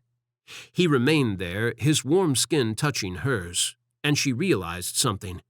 She wasn't the only one battling their feelings and desire, but she would be the one to surrender to them. Chapter 7. Einar held the door to the hotel suite open for Taylor. She passed him and flicked on the lights. The living area between the two bedrooms held her attention in a way that wasn't natural. There wasn't much to look at. Two gilt-framed cream couches facing each other across a wooden coffee table and a flat-screen TV on a side cupboard between the two tall windows opposite the door. Was she avoiding looking at him? Angels had acute senses. He could feel her fear and desire. They mirrored his own feelings so perfectly that he hadn't noticed them as hers at first. It didn't help that she insisted on flirting with him one moment and trying to push him away the next. Was she as confused about this as he was? Both of them knew it wasn't right, even if it did feel as though it was. Taylor walked to the door of the second bedroom. Einar watched her backside sway, appreciated the hell out of her curves as he raked his gaze over them. She was more than tempting. He wanted her without a doubt, but no good would come of it. She knew what he was and why they couldn't do this. She stopped at the door and looked back at him. Her black hair swept over her shoulder in a graceful wave, blending into her leather jacket, and her blue eyes held his, mesmerizing him. He went to her without thinking, his feet moving of their own volition, carrying him towards the one thing he shouldn't want, but the one thing he couldn't resist. Taylor. She was beautiful, and he was starting not to care about her blood or what she was, because all of that made her into the woman standing before him. This beautiful woman with so much passion and fear in her eyes, so much conflict that he wanted to touch her cheek and kiss her, and show her that it didn't matter where they had come from in life. It only mattered that they were falling for each other. He almost laughed at himself. What foolish thoughts were those? She flirted with him, but that didn't mean she actually wanted him. For all he knew, this was some devious demonic game to her, a challenge to make an angel fall. He stopped close beside her, staring deep into her eyes and trying to decipher her true feelings. A sparkle of tears wet her lashes, and for a flicker of a moment, pure fear replaced any trace of desire in her eyes. No, this wasn't a game. This was real for both of them. They were both scared. She was just fighting it better than he was. He had given up the moment he had touched her and she had touched him last night. Taylor stepped up to him, pressed her hand against the breastplate of his armor and tiptoed. He couldn't move as she brought her mouth towards his, her eyes closing, froze solid when she kissed him. It was soft, tentative, and mind-blowing. Any hint of reservation and restraint he had shattered in an instant. He started to kiss her, but she pulled away and took a step backwards towards the open door of her room, her fingers trailing down his breastplate as she smiled. "Thanks for the date, Romeo." She turned, stepped into her room, and closed the door on him. Einar stood staring at the white panels, breathing hard and struggling to regain control, as the need she had ignited in him raged just below the surface, fighting to get free. Was she trying to break him? Was she just toying with him, or was she serious? He fought the urge to kick her door down and ask her, and kiss her, and make love with her. Every inch of him tightened at the thought of burying himself in her sweet body and slaking his thirst for her. He pressed his hand against the door and drew deep breaths, wrestling for some sort of command over his feelings. She moved around on the other side, coming closer one moment and drifting away the next. He listened, trying to convince himself to turn around and go to his room. It was impossible with the taste of her on his tongue, and the memory of how good her mouth had felt against his rampaging through his mind. He didn't care if it was real or not. He didn't care about the consequences. Einar kicked the door and it burst open, slamming against the wall on the other side. Taylor gasped, and his gaze sought her out. She stood at the foot of the white double bed, clutching her black top to her bare breasts, her blue eyes wide. His chest heaved as he stared at her, as he raked his gaze down over her wicked curves, his heart pounding faster at the sight of her. He crossed the room in 2 strides and pulled her into his arms. She dropped her top and pressed her hands against his breastplate when he dipped his head and captured her lips. He crushed them with a passionate kiss, holding nothing back as his tongue delved beyond the barrier of her teeth to tangle with hers. She moaned, leaned into him, and slid her hands up, settling her arms around his neck. Tingles cascaded down his spine as she buried her fingers into his hair. It didn't matter that it was forbidden. It only mattered that they wanted this, needed this, and had feelings for each other. To hell with it. Taylor gasped again as he scooped her up, his mouth still playing sensually with hers, and kneeled on the bed. She giggled when he laid her down on the soft white bedclothes and covered her. He relinquished her lips and looked down at his armor. She was right. It had to go. He undid the leather strap over his right shoulder with one hand and stilled as she unbuckled the other, her actions slow and tantalizing, teasing his senses. She brushed her fingers over his bare skin and swept them down the solid armor to his side, and all he could do was watch as she undid the side strap on his left and then dealt with the one on his right. Her soft pink tongue swept across her lips as she removed the breastplate, and her gaze fell to his body. She tossed the armor to one side, and her eyes darkened when she ran both of her hands over his bare chest. He tensed beneath her delicious touch, and she moaned. "Like a god," she whispered, and traced the lines of his abdomen and chest, her gaze burning into his body, leaving a fiery trail. He dragged his eyes away from hers and held his own groan at bay when he saw her bare full breasts, their dusky peaks taut and begging for attention. He wanted her. It screamed in every fiber of his body, a hunger so intense that it felt as though he would die if he couldn't satisfy it. There was something he needed to do first. Einar focused hard. She frowned. "What's the matter?" He pressed his finger to her lips and concentrated. Her eyes widened when his wings began to shrink into his back. When they had disappeared, he stood and removed the back plate of his armor. She sat up on the edge of the bed, her eyes on him, following his every move as he undressed. He unbuckled his greaves and boots and kicked them off. When he went to do the same with the vambraces protecting his forearms, she stopped him. Einar stilled again and let her have her way. It was far more enjoyable when she undressed him, after all. She ran her hands over his left one, her movements leisurely as she turned it so his palm was face up. He swallowed when she carefully undid each buckle on the arm guard, her fingers lightly teasing the patch of skin that action exposed. When she reached the final buckle and had dealt with it, she slowly removed the vambrace and set it down on the bed beside her. He thought she was done with him, that she would move on to his other arm without hesitation. She swept her hands up the thick-toned length of his forearm instead, and her thumbs caressed the soft skin on the inside of his elbow. He stared into her eyes when she held his elbow with one hand and brought her other back down to his hand. She lured it towards her, and he swallowed again, his mouth drying out as she molded his fingers around her right breast. His eyes slipped shut and he palmed her, loving the warm, weighted feel of it in his hand. He was so lost in playing with it that he didn't notice she had finished with his other vambrace, until her hand skimmed across his waist and she started on his sword belt and the armor that protected his hips. Einar froze then, every sense he had focusing on her hands and the way they caressed and teased as she removed his sword and then unbuckled the armor, leaving him in only his dark loincloth. Taylor paused too and looked up at him. Her fingers shook against his waist. Something wasn't right. He could feel fear in her, drumming in her blood. But desire was there too, the same unrelenting beat that pounded inside him, driving him onwards. His gaze met hers. "Tell me this isn't wrong," she whispered. Einar cupped her cheek, swept his hand down to her jaw, leaned over and kissed her. "This isn't wrong." He peppered her mouth with kisses, short bursts that drove him wild, increasing his desire for her.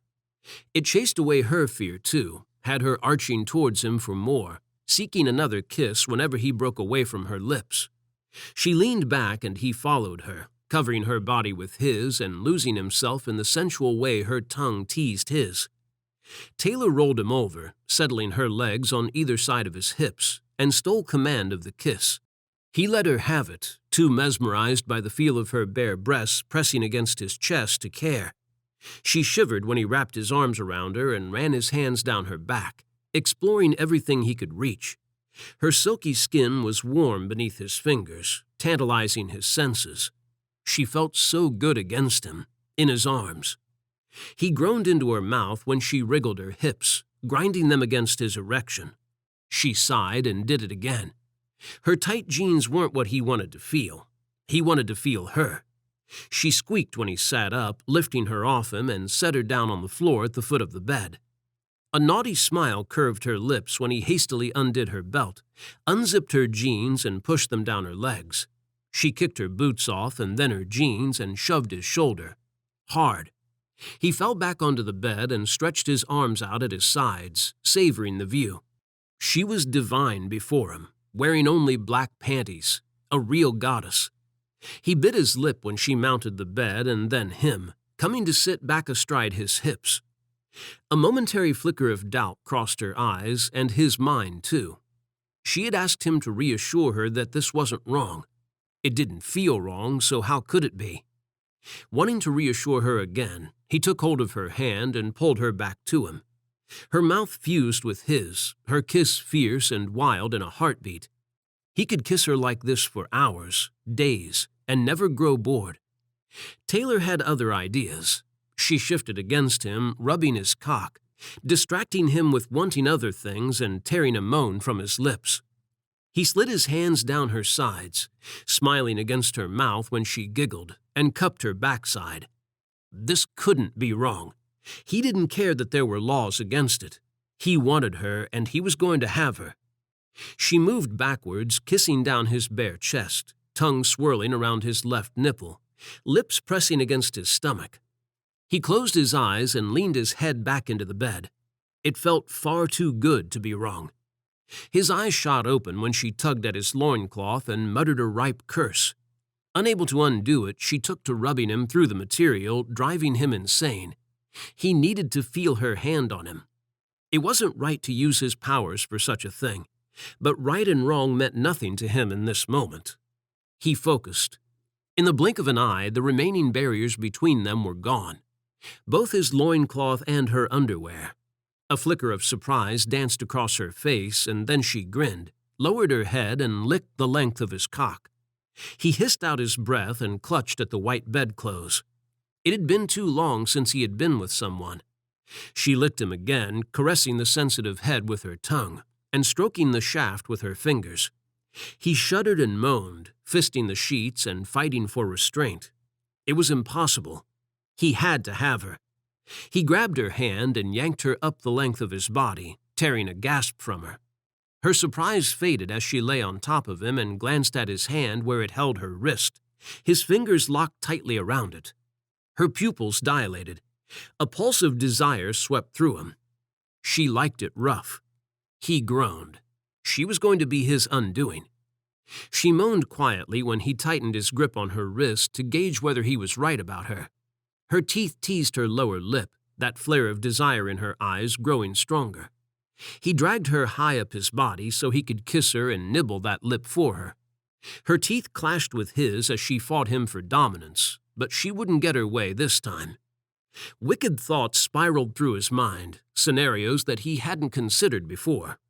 She was strong. She could probably handle him as no other woman had before.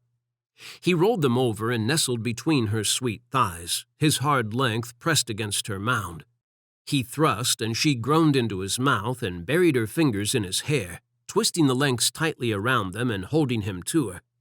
He grabbed her hip, fingers pressing in, and held her as he thrust again, hungry to gain some satisfaction. "Einar," she whispered into his mouth, hot and sultry, full of the need raging inside him. The sound of her saying his name in such a heated manner branded itself on his mind, It was the first time it had left her lips, and he would never forget the way she had said it with so much passion and desire. She uttered it again when he slid a hand between them and teased her with his fingers, circling her swollen arousal. He groaned and devoured her mouth, tongue tracing her lips, teeth, every part of her.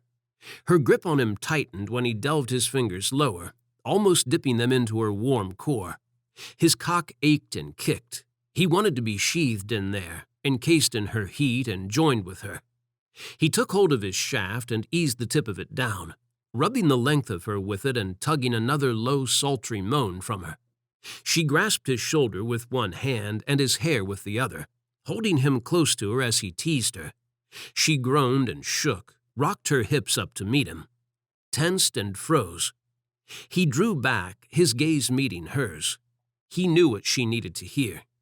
He held her gaze, letting her see the truth of it in his eyes, and stroked the rogue strands of her black hair from her face. "This isn't wrong, Taylor. It cannot be, not when it feels so right." She nodded, but a trace of fear lingered. It lingered inside him, too, but he wasn't going to let it stop him. This had to happen between them. There was no way he could stop himself now. He could see there was no way she wanted to stop either. She wanted this too. She wanted him as badly as he needed her. Her eyes widened slightly when he gently eased his cock into her body, doing it slowly to savor the feeling of their first joining. She was hot and tight around him, so good that he struggled not to climax. It had been too long. He couldn't promise her fireworks, at least not this time. He groaned when his pelvis brushed hers, his body buried deep inside her, one with her, and continued to hold her gaze, wanting her to see that she wasn't the only one who was a little afraid of this. They were in this together now. Whatever the consequences were, they wouldn't face them alone. The fear in her eyes faded when he drew back and thrust into her again, long, deep strokes that buried him to the hilt. Her lips parted and she dragged him down to her, claimed his mouth and kissed him roughly, her breathing choppy against his face. She clung to him and moaned as she raised her hips, and he plunged into her again, deeper this time. It tore an answering groan from his throat, and he grasped her hip, holding her in place as he pumped her harder and faster, until she was moaning with each deep thrust of his cock. She tensed around him, and he trembled, close to the edge and desperate to hold off so he wouldn't disappoint her. Her nails scored lines down his biceps, fingers tangled in his hair, and teeth nibbled his lip, pushing him to the edge. He groaned and thrust harder, letting go of his restraint. His reward was a louder moan from her, one that filled the room with a delicious sound, and he slid a hand beneath her back and held her to him. Taylor tipped her head back and dug her fingers into his arm and neck. "More, Einar." The hunger she said his name with drove him on. He buried his face in her throat, kissing and licking it, biting her collarbone and eliciting a sexy giggle from her. He groaned and thrust harder, unleashing more of his strength on her. She took it all. She took everything he threw at her, and it only made her moan louder. She rocked her hips against his, clenching and unclenching around his length, and he couldn't take it any more. He shuddered to a halt inside her, throbbing and spilling his seed as he breathed hard against her neck, his moans staccato as his heart thundered against his chest. Hers beat in response, just as fast as she wriggled, writhing beneath him, seeking her release. Einar shifted aside, keeping his cock in her and shallowly pumping her as he teased her aroused nub, swirling his fingers around it. She moaned, and he watched the ripples of pleasure crossing her face as she alternated between frowning and sighing. She gasped and jerked against him, her mouth falling open and her eyebrows knitting tightly as her body throbbed around his, milking his softening length, and he knew he would never regret this moment with her, or any that came after. Her expression went slack as she relaxed into the bed, and then she opened her eyes and smiled right into his. He would never regret anything when it came to her, his beautiful demoness. Chapter 8. The club was open. Taylor could hear it from up the street. The heavy pounding beat of the music and the chatter of the patrons waiting outside filled the night air. She rounded the corner with Einar. He had changed his appearance again. Not that it ever changed to her. Whatever glamour he used, she would always see right through it to the truth, and so would any demon in the club. The queue curled out from the entrance and almost around the corner. She ignored the dirty looks that the barely dressed women and men tossed at her as she strode towards the entrance. The demon on the door froze when he caught sight of them. He frowned, lowered the clipboard in his hand to his side, and brought his other hand to his mouth. The hiss of static joined the pounding of the music, and the man's expression switched to one of concentration. He was telling on them. Taylor sidled up to him, her smile sweet and charming, but her body coiled tight and ready for a fight. Her sword was beneath her leather jacket tonight, strapped to her back where it belonged. It had only taken mentioning how many demons were employed at the club and frequented it to convince Einar to let her come to the party armed and dangerous. The man towered over her, 300-plus pounds of muscle wrapped in tight black clothing and topped off with a shaven head. Most people would fear him, but not her. He was just a big obstacle blocking her path, and she could easily move him. Einar hung back. Taylor was glad that he was giving her room to work her magic on the bouncer and not crowding her. But another part of her had secretly hoped he would remain close and be jealous about the fact that she was going to flirt with the demon. She wasn't doing it to make Einar jealous, but it would be a nice bonus, one that would go a hell of a long way towards making her feel fabulous, and maybe a little less awkward and nervous about what they had done. "Hi," she whispered and took hold of the man's large hand, bringing the walkie-talkie away from his mouth. His pale eyes fixed on hers. If she didn't know better, she would have said that he was a vampire with those eyes. He didn't have the class, though, or the looks. This man was barely more intelligent than the demon they had fought last night. Another heavy hand. "Are we on the list?" She smiled, released his hand, and angled her head so she could see the clipboard. Demons could just walk into Cloud 9, and sometimes she did in order to meet a contact, speak to the boss, or bleed someone for information. She had never come here on a weekend, though, when it was so busy, and she wasn't sure what awaited her on the other side. Normally she got here early, got her business over with, and left before the crowds came and started their masquerade. "Maybe you are, but he isn't." The man nodded over her head.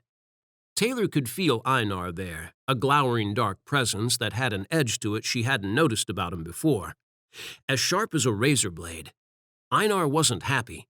His gaze drilled into her, and she resisted the temptation to turn and see what he looked like, and whether his black malevolence was the jealousy she had been hoping to provoke. If it was, then she was playing with fire. She hadn't expected Einar would bear such darkness inside him, but every sense in her was firing and telling her that she was in danger. Could angels be violent? She hadn't witnessed it before, and Einar had fought calmly both times they had battled demons together. But she felt it in him, held just below the surface, barely restrained.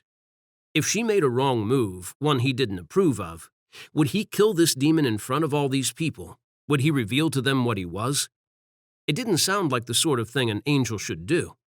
But then neither was sleeping with a demon. Her heart skipped a beat at the memory. Einar was right. Something that felt so good couldn't be wrong. She wasn't sure he would be saying that if he knew what she was, though, and she was convinced that he didn't. She was convinced that his words last night had been because he had thought she was a mortal afraid of sleeping with an angel.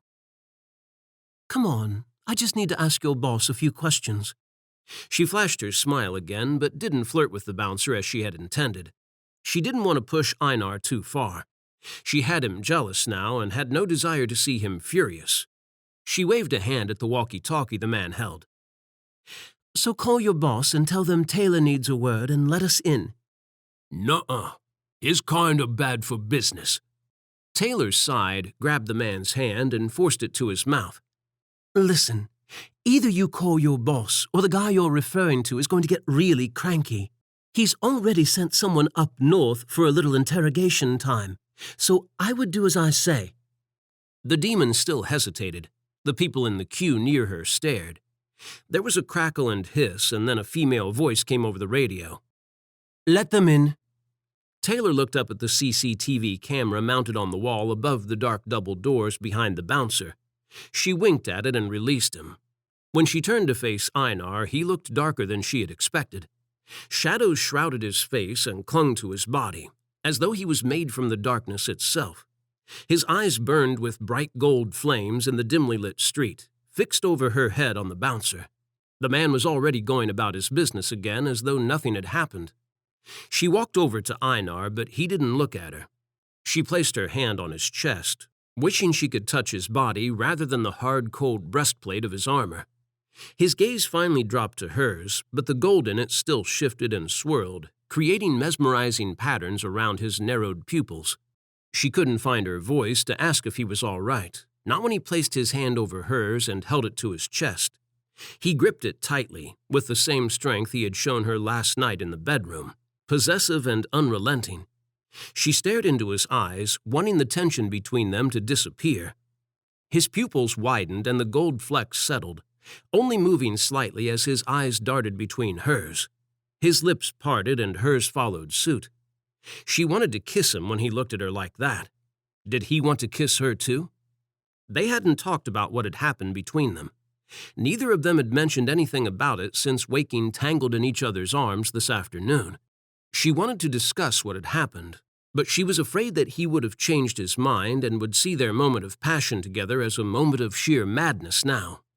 But he was holding her hand, and he looked as though he wanted to kiss her in public, in front of another demon. She wished he would. A kiss from him here, now, would chase away all her fears and quieten the voice at the back of her mind that was constantly telling her she had made a mistake by getting intimate with him. He was in her heart now, and he could easily break it. When he didn't make a move, her shoulders sagged and she turned away so he didn't see her disappointment, nodding towards the club. "We should go in before the boss changes her mind. She can be quite fickle." She walked away from him, heading for the black double doors and trying to ignore the ache behind her sternum. The mountain of bouncer unhooked the velvet rope and shifted aside to make room for her. She turned back at the door and looked at Einar. He still stood across the alley, shadowed and menacing. Was she making a mistake by bringing him to Cloud 9? She wasn't afraid that the sort of things that happened in the club could corrupt him. She was afraid that he would cause a scene and get her banned. Cloud 9 was her best source of information when she was hunting unfamiliar demon species. She needed it right now and after Einar was gone. Her chest throbbed dully at the thought of him leaving. A venomous voice in her heart said that he would. An angel could never love a demon. Had she made a terrible mistake by sleeping with him? Einar left the shadows and strode over to her, muscles shifting in entrancing ways with each step, reminding her of just how good he had looked naked and just how much she still wanted him. Perhaps there were other reasons it was a mistake to bring him to Cloud 9. Seeing all the people in the club having a good time, letting go of their inhibitions and embracing a world without consequence, a night of madness and fun, and indulging in their fantasies, would push her to the limit with Einar. She would want him again. Hell, she already wanted him again. Stepping into the club with him would only compound that desire into an irresistible urge.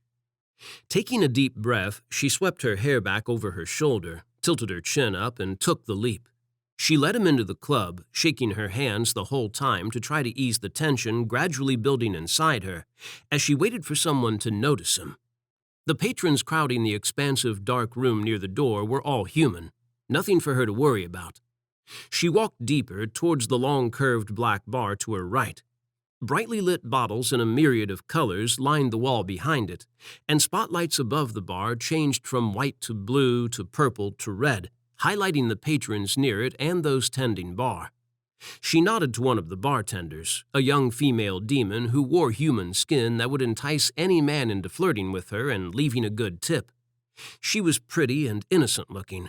Her wide dark eyes held a smile for every customer, male or female. Taylor had met her in the field once or twice, and each time had ended up protecting her. Low-level demons like her were a tragedy waiting to happen. It was why Taylor had got her a job at the club where she would fall under the protection of the boss. No one bothered her now. The woman slid her 2 shots of vodka. "On the house." Taylor took them with a smile and turned to Einar. She sensed the moment the first demon noticed him.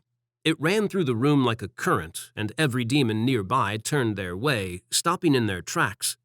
The humans continued to dance, amongst other more sordid things, oblivious to what sort of creatures surrounded them. Taylor knocked back the shot and held the other one out to Einar. He waved his hand in a silent refusal, and she shrugged and then emptied the glass herself. Either alcohol was still a forbidden item for angels, one that would gain them instant punishment, or he didn't drink. Either way, it was more for her, and she needed it right now. She ignored the demons that were looking their way. They were weak and of no concern to her, but she had to go deeper still into the club to find the boss, and she could sense stronger demons between her and her destination. She tiptoed as she leaned back from the bar, looking over the heads of the throng of people to her left. Dancers flickered in the strobe lights beyond those near her, writhing against each other, filling the room with the heavy scent of desire and the heat of their bodies. She tried to take her eyes away, telling herself that she wasn't interested in the way they moved against each other, hands cupping and teasing, mouths fused together, bare flesh on show. But they wouldn't leave the dancers. It was erotic, sensual, and her temperature soared at just the sight of them. They were oblivious to their onlookers. Or maybe they weren't. Maybe being watched was all part of their fun. Her gaze lingered on one couple in particular, a male human and a female demon. They moved against each other, his naked chest brushing her barely concealed breasts, as he skimmed his hands all over her body. She turned in his embrace, still dancing with him, grinding her backside against his groin. A smile curved both the man and the woman's lips when a second man joined in, palming the woman's breasts and kissing her as the first man kissed her shoulder and caressed her hips. Taylor tore her gaze away, her heart fluttering and pulse racing. This sort of thing shouldn't be legal. The entire dance floor was bordering on becoming an orgy, alcohol and glamour fueled, dangerous any way she looked at it. Some demons weren't just here for a good night and a session of dirty dancing. There were those more sinister prowling the club, ones who were a deadly threat to the innocent humans. She scanned the crowd and settled on a group of 5 male vampires leaning against the other end of the bar. They were easy to spot for what they were, sharply dressed in black shirts and trousers, handsome and cool as they watched the crowd getting off on each other. They caught every woman's eye. Vampire charm was impenetrable, even for another demon. She couldn't see through their glamour. It was strong, and it needed to be. It hid an ugly side best left for the kill rather than the hunt. Taylor's attention stopped on one dark-haired vampire in particular when he leaned forwards and said something to one of the others. She wasn't immune to their looks either. She had fallen for his handsomeness and toothy smile, and the promise of not being alone during the daylight hours. It had been good for a while. He had been more of a gentleman to her than most humans she had dated. He hadn't even bitten her until she had given him permission, and then he had chosen to sink his fangs into a place that ensured she had never forgotten him.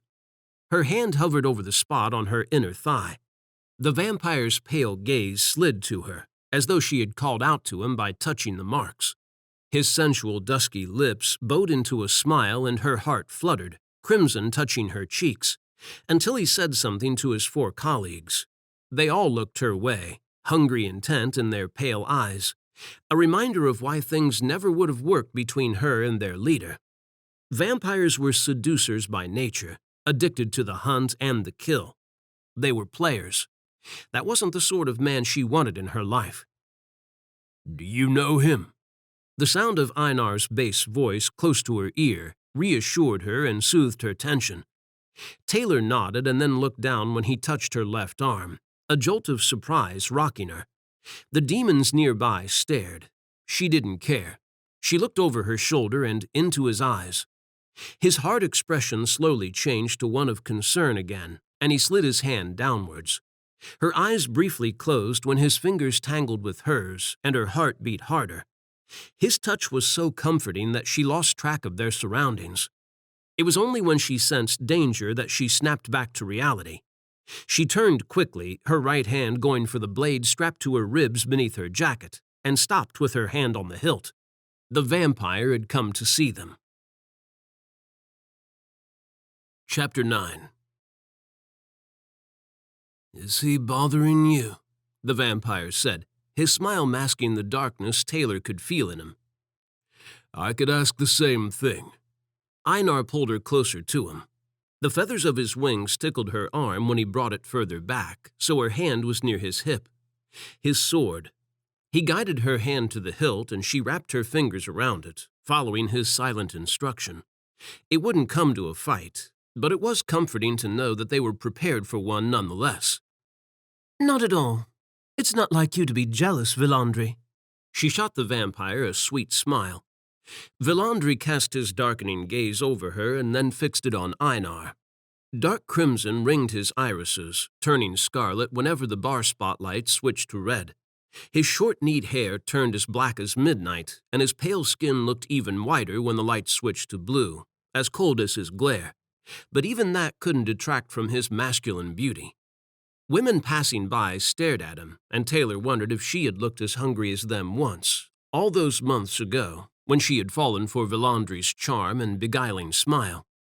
She shook away the memories of his slim-toned physique and replaced them with images of how good Einar had looked naked, his broad-muscled body bronzed and sexy. It was Einar who had the attention of her heart now, not Villandri. She wasn't going to fall for his glamour again. His appearance was nothing but a lie. She had witnessed his true face before, the one he hadn't been able to hide in the heat of the moment when he had bitten her. He wasn't beautiful at all. What are you doing, Taylor? Bringing one of their kind here? I take it you are not out to bring him to his knees?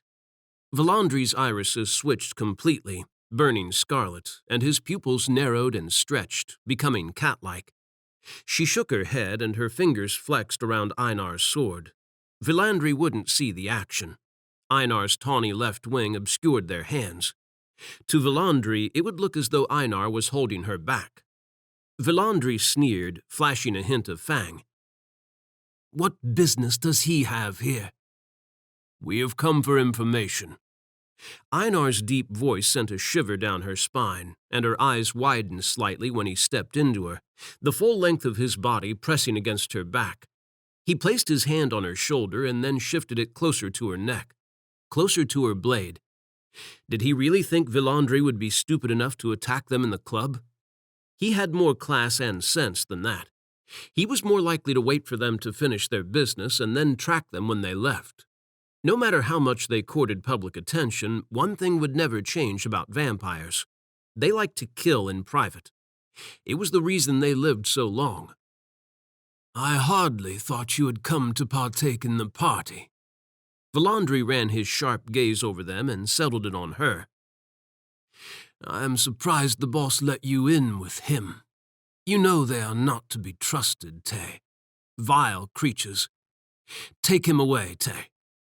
She hated that pet name of his. She had a perfectly good name, and she wasn't his to command, and he would do well to remember that. She drew the shortest of her knives and had the tip of it against Villandri's throat before he could move. He didn't even tense. He calmly raised an eyebrow and looked down at her hand. The blade was small enough that most wouldn't notice it, barely the length of her thumb. We're just here for information. We'll be gone in a few minutes. Don't make this any more difficult than it already is, Villandri. She pressed the blade to his throat, and the crimson bled from his eyes as he stared into hers. And quit calling me Tay. It's been over a long time. Let it go. You wear my marks. Villandri's tone was as cold as ice as his gaze drilled into hers, black with the fury she could sense rising inside of him.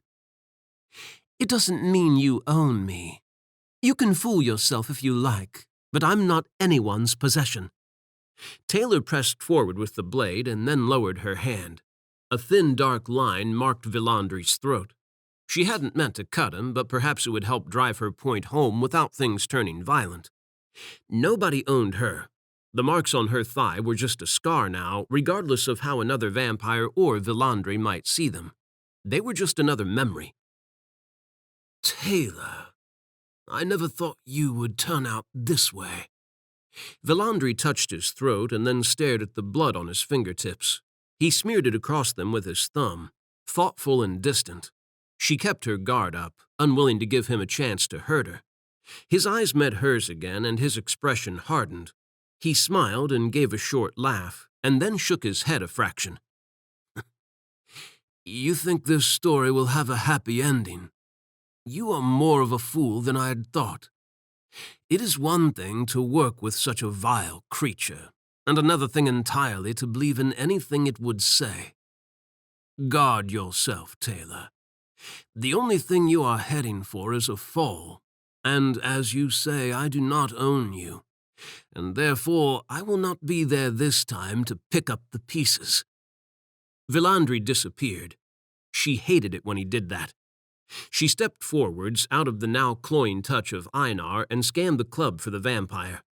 Einar placed his hand on her shoulder. She rolled it, shirking his grip, and tiptoed, scouring the heaving room as she clenched her fists at her sides and gritted her teeth. Bastard vampire. Her heart slammed against her chest and stammered with the heavy beat of the music. Villandry had fired her up on purpose and then fled. How dare he try to shake her faith in Einar? She muttered a long string of obscenities that were blacker than hell.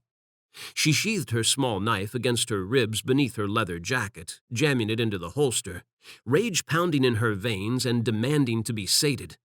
Normally, she would go out and find something to beat into oblivion when such a dark mood struck her. She couldn't do that with Einar in tow. Hell only knew what he thought of her now or how close he was to discovering secrets about her that she was desperate to keep hidden and fears she didn't want to face. Villandry was right. She knew it deep in her heart.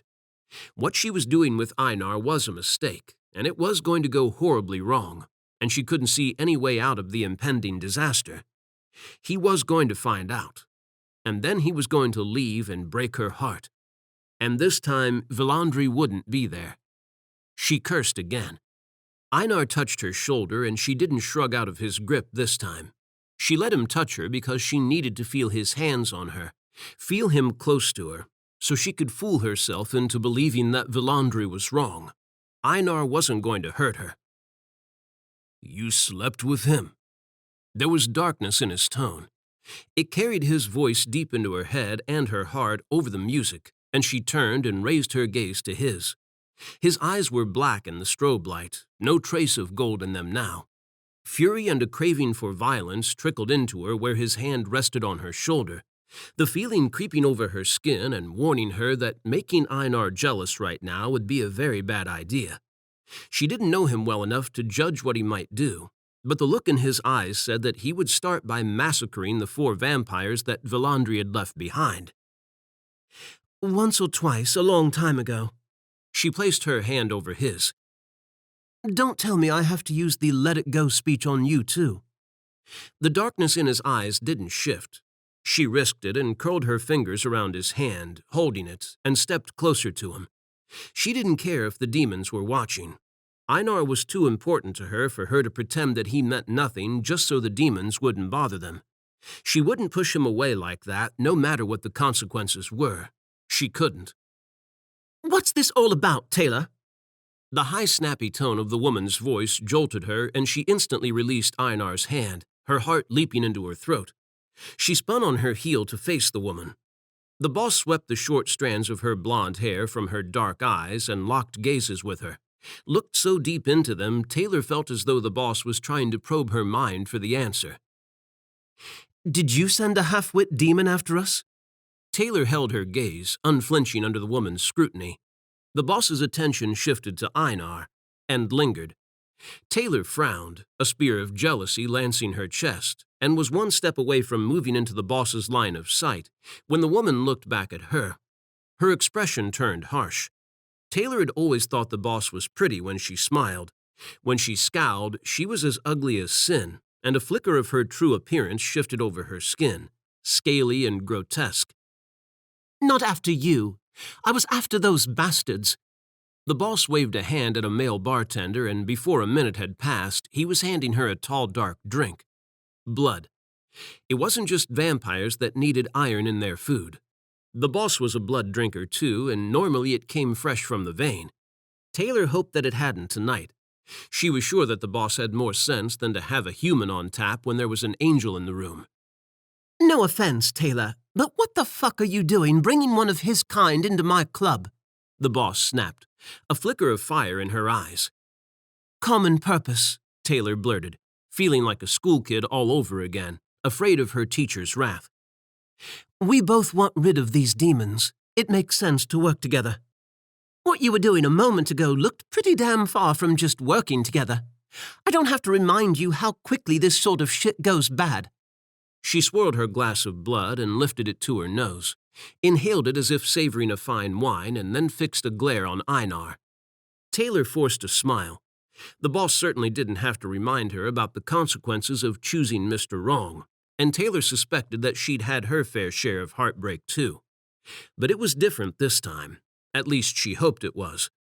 The last guy to break Taylor's heart had been one of Hell's guardians, the demon equivalent of an angel. That thought shook her. What if the good sort of angel broke her heart too? She wasn't sure which would hurt more, being jilted by one of her own kind or by Einar. Just give me a break for a second and answer a few questions and we'll be out of here. She placed her hands on her hips, gunning for confident and in control, and desperate to divert the course of their conversation. She was tired of everyone telling her that she was heading for heartbreak when it was none of their business. She was certain that what she had with Einar wasn't going to backfire on her. Well, maybe 70% certain. 50, whatever. It didn't matter right now. She just needed answers from the boss about what had happened to the demon, any information that the woman had, and then she would be gone. When they were alone again, she was going to have a conversation with Einar, and at some point during it, she was going to find the courage to mention that one of her parents hadn't been human, and hopefully he wouldn't send her to heaven for questioning too. The boss sipped her drink and pulled a thoughtful expression as her dark eyes narrowed on the liquid. Taylor started to lose what little patience she had left. People crowded them, pushing for room at the bar and knocking against her. She was one shove away from snapping. Einar moved so he was shielding her. He placed one hand against the bar top, blocking access to her, and the boss formed the other wall. Damn, she appreciated the hell out of that. Was thankful he could read her and had moved to help her without hesitation as her temperature started to lower again. She drew down a deep breath as she reined in her anger and blew it out, letting it all go. She had to keep a level head. Going nuclear on the patrons of the club for jostling her was as bad as bringing an angel into it. I thought those demons would come and see what had happened to their mate. The boss smiled and set her empty glass down on the dark bar top. Her look turned innocent. I didn't think it would be you heading back that way. What happened the night before? Einar's bass voice carried over the music. The boss frowned at him, her pretty face twisting in a look of disgust that mixed with resignation as she sighed. Taylor hid her smile. The boss couldn't have made it more obvious that she didn't like giving information on demons to an angel if she had tried. I called in a favor and disposed of some garbage. Unfortunately, my favor was only good for one demon. Alexei is an extortionist. I couldn't afford the price he placed on the others.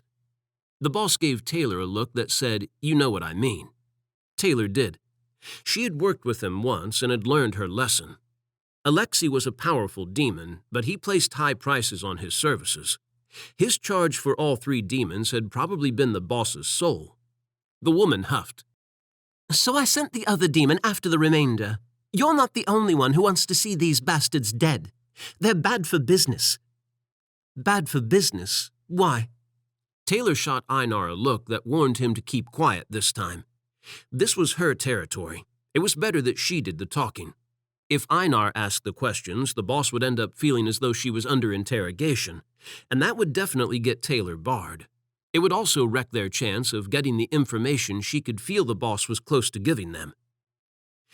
Competition, the boss muttered, but Taylor caught it. Her gaze flickered to the dancers. They're running a club? The boss glanced at the dance floor and then looked back at Taylor. She moved closer, and her gaze swept the room again before she spoke. Did she fear whoever they were after? It wasn't like the boss to be afraid. Demons worked for her because they knew she could handle anything in London, evil or good. There wasn't a demon out there that was a match for the boss when she was in a foul mood. It's a club, but that's not its purpose. That's just a front to get bodies through the door. They make out that they're like this place, somewhere humans can let go and do things with no regrets, and no strings attached. But that isn't what's happening in there." The boss cast her gaze over the people nearby again, and leaned in close to Taylor. Her voice lowered until Taylor barely heard her over the music. "It's euphoria." Taylor stepped back into the bar. She stared at the boss, her eyes wide as that word slowly sunk in. "Euphoria," Einar said, and Taylor covered his mouth with her hand and quickly looked around to make sure that no one else had heard him.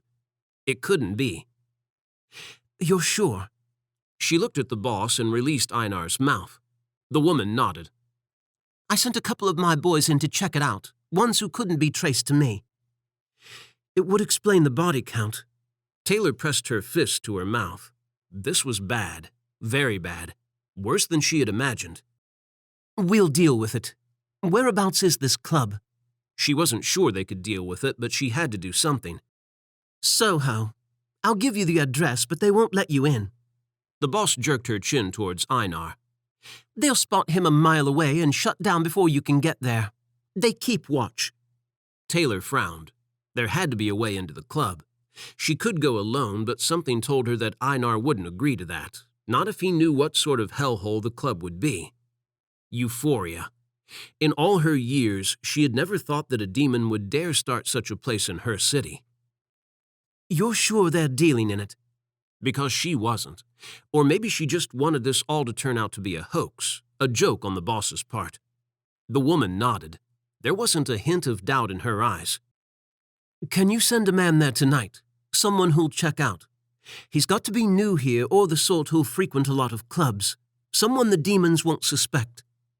Taylor could see the mischief surfacing in the boss's eyes and shook her head, warning her not to even think about picking that damned bastard. The woman smiled and glanced at Einar. "I know just the man. No one would suspect him." Taylor groaned at that, hoping she was wrong, but aware that the way her luck was going, the man was going to be tall, dark, and undead. It was just like the boss to choose the one man who could jeopardize whatever she had with Einar. She probably thought it was funny. Taylor didn't. "Just send him in to confirm it, and then we'll send him back to lure the ringleaders out.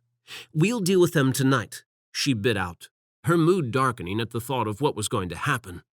Maybe there was a way she could minimize the fallout from the boss's meddling. Maybe snowballs really wouldn't melt in hell. The boss winked and disappeared into the crowd. Taylor looked up at Einar, expecting his eyes to be on her. "A club like this?" He glanced at her and then looked over her head again. "No. This is civilized." Taylor looked around, not missing that the demons nearby were still watching them. "We'll talk about it en route." "She is going to get that vampire, isn't she?" The darkness in his voice as he said that gave his voice more bite than the vampire in question. There was no fooling Einar, which meant there was also no point in lying to him. She nodded. She had been wondering how she was going to break it to him. At least one thing was out in the open. Now she just had to say the other. She couldn't do it here. She didn't want an audience. There was one thing she could say, though. "I feel nothing for Valandri," she said, and his gaze flickered to her, and then he looked beyond her again. "Good." That word was harsh, barked from between clenched teeth. His expression softened as she stared up at him and then shifted, feelings crossing it she couldn't decipher. His eyes darkened. What was he looking at? Was it the other vampires? When she turned and followed his gaze, her heart skipped a beat. He was watching the dancers. She had almost forgotten they were there. Her eyes fixed on the couples nearest the edge of the dance floor, and desire beat through her veins in time with the music. A pounding hard rhythm that had her shifting on the spot and drove thoughts of dancing like that with Einar through her mind. She pictured them on the dance floor, her fingers wandering across his broad bare chest, teasing his pebbled nipples, fingernails raking over his stomach muscles and leaving red marks in their wake. She imagined the feel of his body against hers, as hot and hard as it had been last night, brushing her as he moved with her, his hands coursing over her arms and sides, caressing her hips and breasts. She wanted to feel that, and she wanted to do those things in public with him. The thought of it fired her up, sending tingles of desire rippling through her body. She turned again and stared into Einar's dark eyes. His wide pupils engulfed his irises. She could sense his restraint as it mirrored hers, and his battle against his desire. He wanted it too. His gaze fell and met hers. Her heart beat harder, thumping against her chest, driven by anticipation. He reached out and swept his fingers along her jaw, and then down her neck, his touch light and teasing. She shivered when he brushed them over her throat, clearing her long black hair from it, and frowned. She knew what he was looking for, but he wouldn't find them there. She would never have let Valandri mark her in such a prominent place. Einar's thumb caressed the line of her jaw and then her cheek. Her eyelids slipped to half-mast when he lightly ran the pad of it over her lower lip, and then she looked up at him through her lashes. Her lips parted and she breathed hard, wrestling for restraint that seemed impossible to obtain. She wanted him, needed him, ached for him. It pounded in her body, thrummed in her veins, compelling her to satisfy her deep hunger to kiss and touch him. The look in his eyes, the fascination as he watched his thumb tease her lip, said he felt the same. It was wrong of them, but she didn't care. She needed him. Her kind could think what they wanted about her, because she could only think about him. Chapter 10. What is euphoria? Einar looked out over the dark city, his gaze scanning the adjacent rooftops of the elegant red brick and sandstone buildings, and then the street below. Taylor stood beside him, her arms wrapped tightly around herself, holding her leather jacket closed. The temperature had dropped, and not just in the city. It had fallen cold between them, too. He didn't mean for it to be that way, but he couldn't help it. Whenever he thought about the fact Taylor had slept with that vampire, the same vampire they had been forced to travel across the city with, he bristled and wanted to kill something. It wasn't her fault. He couldn't blame her for something that had happened before they had even met. His foul mood was due to the vampire. Valandri had passed the entire taxi journey to Soho staring at Taylor, making lewd allusions to their past trysts and pretending that he owned her. It was enough to make Einar want to kill him. He didn't even care that it would have ruined their hunt for the demons and their chance to capture them. He would have killed him the moment they were in private, away from mortal eyes, if it hadn't been for Taylor. While Valandri had paid constant attention to her, her attention had been firmly locked on him instead of the vampire. She had even gone as far as openly touching his hand at one point, and he had taken comfort from it, together with the sliver of control he had needed to stop him from twisting the damned vampire's head off. As if she knew his thoughts, her hand brushed his, bringing him back to the rooftop and her. She stroked the backs of her fingers across his, and he closed his eyes and tangled their hands together. He breathed deep, wanting to let his anger go so things between them would be fine again, but it was difficult. "He means nothing to me." Those words were sweet reassurance, honey to his heart. He shifted his gaze to meet hers.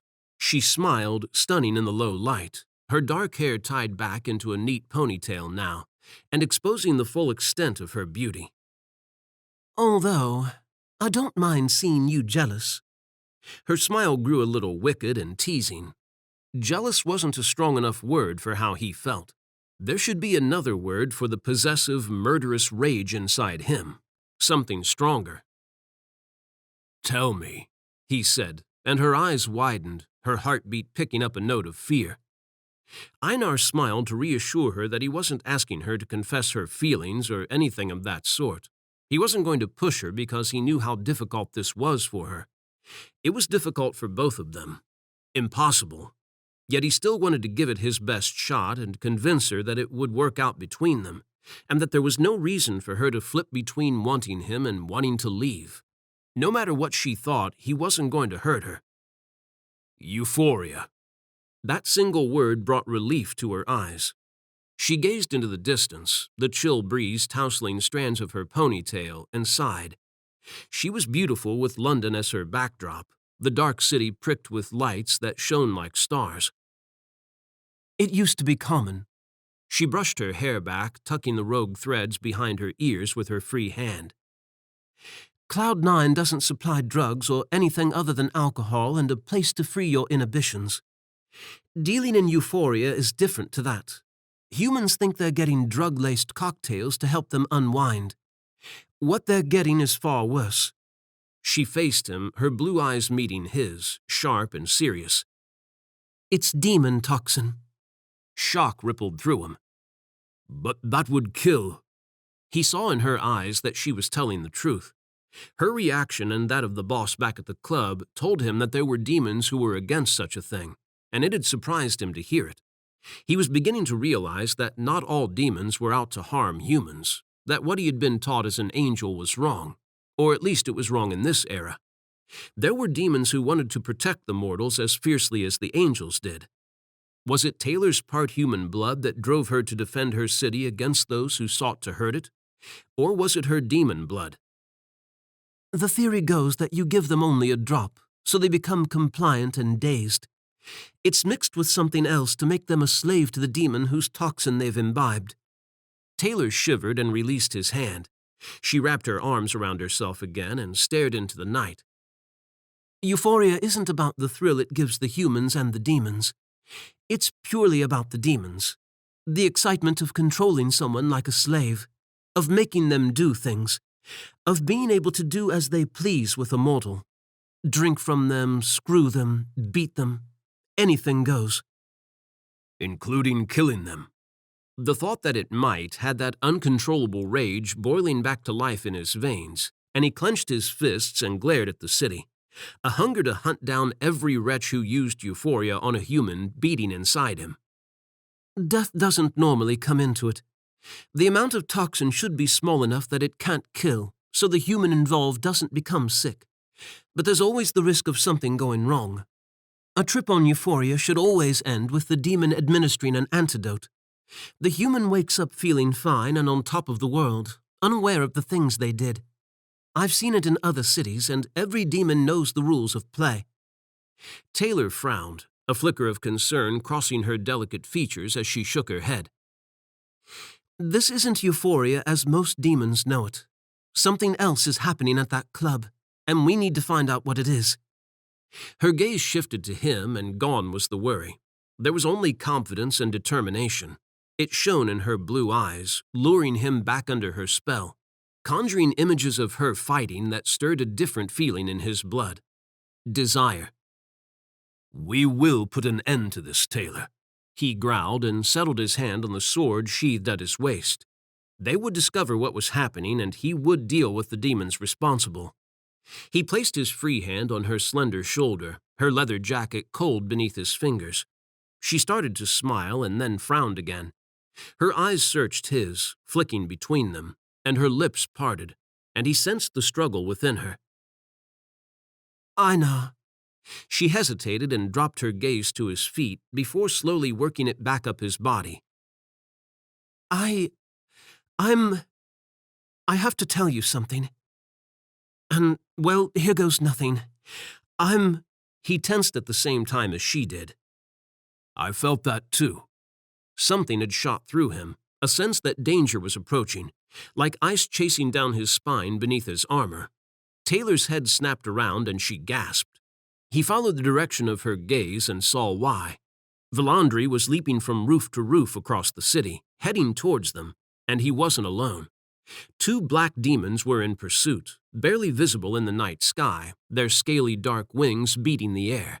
They were closing in on the vampire, and they were closing in fast. It's them, she said, voicing his thoughts for him. Einar grabbed her, leaped onto the low wall surrounding the flat roof, and kicked off. He beat his wings hard, shooting towards Valandri. As little as he liked the vampire, he couldn't let the demons kill him. The male had helped him, after all, luring his prey out into the open for him. The shadowy demon swooped on the vampire as he hit a long roof with a glass skylight running along the center of it. Valandri ducked and strafed left, dodging the first demon, and hit the deck when the second lashed out at him. He rolled to his feet and kept sprinting towards the other end of the roof. Einar looked there. It was a dead end, unless the vampire intended to leap the more than 100-foot gap between the building he was on and the next one. Einar twisted and swept lower, beat his wings harder as he raced to reach Villandri before it was too late. The dark-haired vampire skidded to a halt near the end of the roof, the pitched glass windows casting golden light over his left side, warming his pale skin and the black suit he wore. He breathed hard, staring across the distance to the next building. He wouldn't make it. Could he teleport that far? The vampire had disappeared in Cloud 9, revealing a power that had surprised Einar. He had never heard of vampires teleporting before, and had immediately filed it with Heaven for their records of the species. Villandri's shoulders relaxed. He straightened to his full height and slowly pivoted on his heel to face the two demons. Madness. The vampire possessed no weapons. He was no match for the demons when they were armed with talons on both their hands and their feet. It didn't stop the male. He launched at the demons, targeting the smaller of the two first, and grunted as they collided hard, the sound loud in the still air. He was swift as he blocked every blow the demons aimed at him, each slash of their tails and snap of their fangs, and managed to land a few of his own, clawing at the creatures and leaving long grooves in their black skin. Einar increased his speed, clinging to Taylor so he wouldn't drop her, because there was no way Villandri could hold them off for long, let alone defeat them without a weapon. She drew her short blade and twisted out of his arms the moment they were above the roof, landed on her feet in a crouch, and sprinted towards the vampire. "Villandri!" she hollered as she reached down to her side. The vampire turned and caught the blade she tossed to him, nodding as he gripped it and spun to face his opponents again. The demon swiped at him, claws long and slashing, but Villandri dodged or blocked every attempt and lashed out with the short blade gripped fiercely in his hand. The smaller demon hissed as it made contact and recoiled, beating its shadowy wings to gain some space. Another blessed blade? Taylor came up beside the vampire, her sword a bright silver arc in the darkness as she kept the smaller demon on the back foot, forcing him further away from his companion. Einar drew his own sword, pinned his wings back, and dropped hard, landing before the second demon. He pressed his left boot into the tar roof and lunged, swiping his blade up in a fast arc. The demon hissed and leaned backwards, and wind battered Einar as it beat its wings. When the demon rallied and attacked, Einar kicked backwards, using his wings to propel him and luring the demon with him, leaving Taylor and Villandri to deal with the other. The warm glow from the skylight chased over the demon, revealing it to him.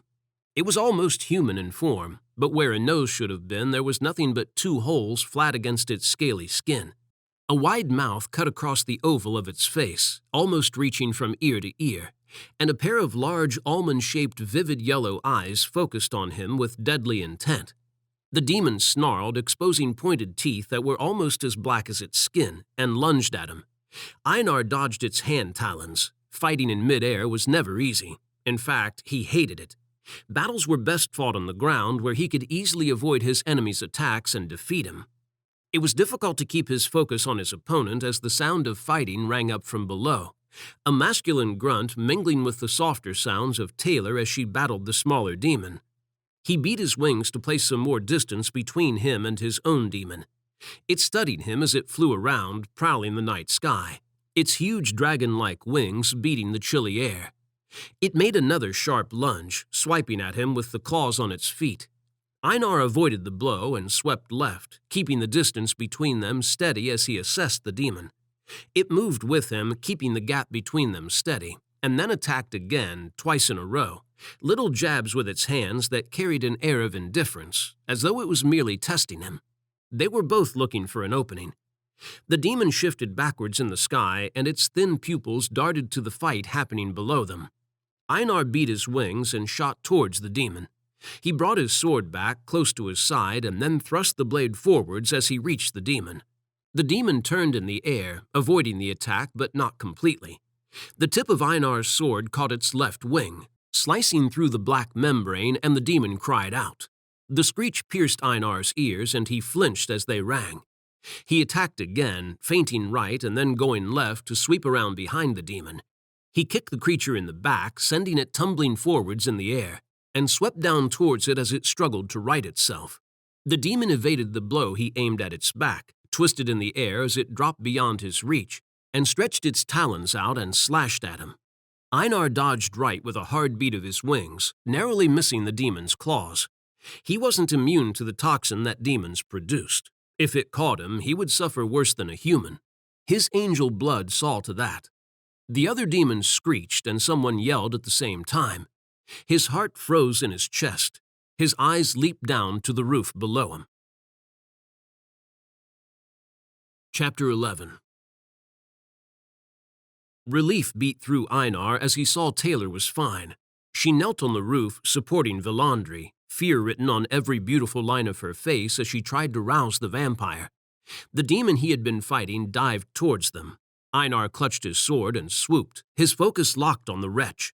He had to stop it from attacking Taylor. He had to protect her. She picked up her sword from the roof beside her, a grim look of determination on her face as she rose onto her feet and stared the demon down. It grinned. Einar threw his hand out and 3 narrow shafts of white light shot towards the demon. It snarled and dodged the first 2, but the third impaled its right thigh, and its snarl became a shriek as it ground to a halt and turned on him. He didn't hesitate. He saw his chance and took it. Raising his hand towards the sky, he used all the strength he could spare to call on heaven. A bright beam shot down, capturing 2/3 of the demon. His aim was off. He moved his hand to one side to shift the beam and incarcerate the rest of the demon to stop it from escaping. White-hot pain exploded in his side. Einar swallowed and looked down, staring in disbelief at the 3 black spikes sticking out of his skin above his right hip. "Die!" the demon behind him hissed as it twisted its hand and yanked its talons out of Einar's side. He threw his head back and bellowed as an inferno spread outwards from his side, swiftly engulfing him and sending his vision wobbling.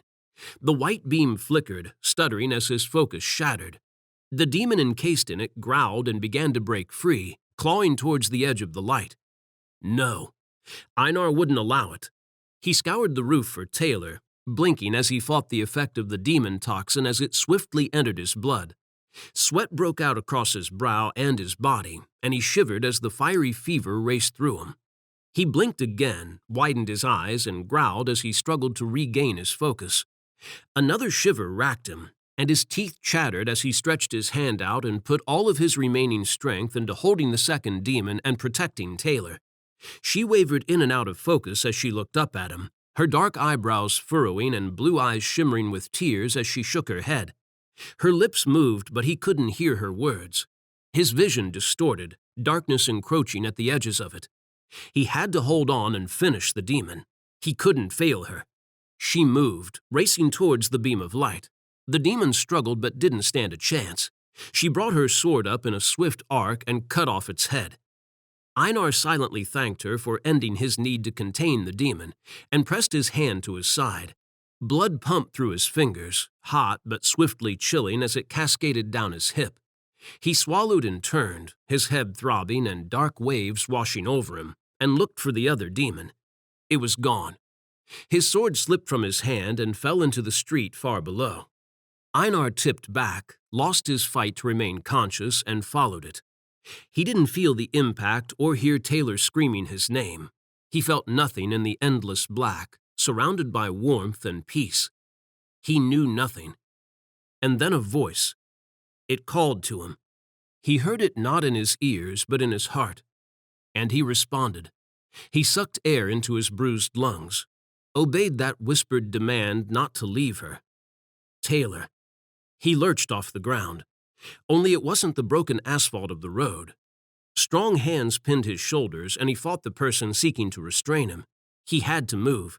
He had to get up and move. Taylor was calling him. She was hurting and afraid. He needed to go to her. Einar pushed the person away. There was a crash, and they cursed in Taylor's sweet voice. Before he could move, the hands were back against him. A swirl of voices rang out in the room, incomprehensible, foreign. It was a language that he didn't understand, but one that provoked a response in him. Strength surged through him, and he knocked the person aside, driven by the fury of hearing demonic words uttered in his presence. Demons. He would kill them if they had hurt Taylor.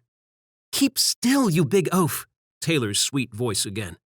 "Can't you give him something to knock him out?" I am a little busy trying to stem the bleeding. The vampire. Hands pressed on his shoulders again, but this time Einar remained still. He focused, bringing his senses back into order, and mentally checked himself over. His side burned as though someone had poured acid in the wound, and he was weak, muscles like water beneath his skin as his strength drained from him again. Demon toxin. He remembered that now. He had tried to protect Taylor, and the demon had seized the opportunity to kill him. Only he wasn't dead. He opened his eyes, but the world remained black. Pain shot through his body when he moved, pulsing in strong waves that made him sick. He swallowed it down and tried to sit up. "Keep still," Taylor whispered and stroked his cheek. Einar collapsed back, willing to do as she had said because he didn't have the strength to move anyway. "Dark."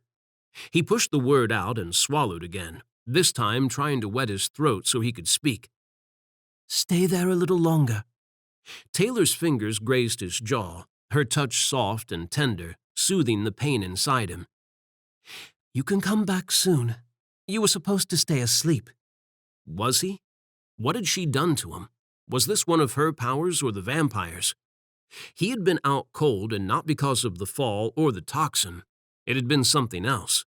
She had sent him somewhere that had felt like death, only devoid of any other souls. "Heard you," he muttered, and fought to remain conscious when she pressed her hand to his forehead. "I'm sorry. I didn't mean to disturb you." She leaned in until he could smell her warm fragrance and feel her breath on his face.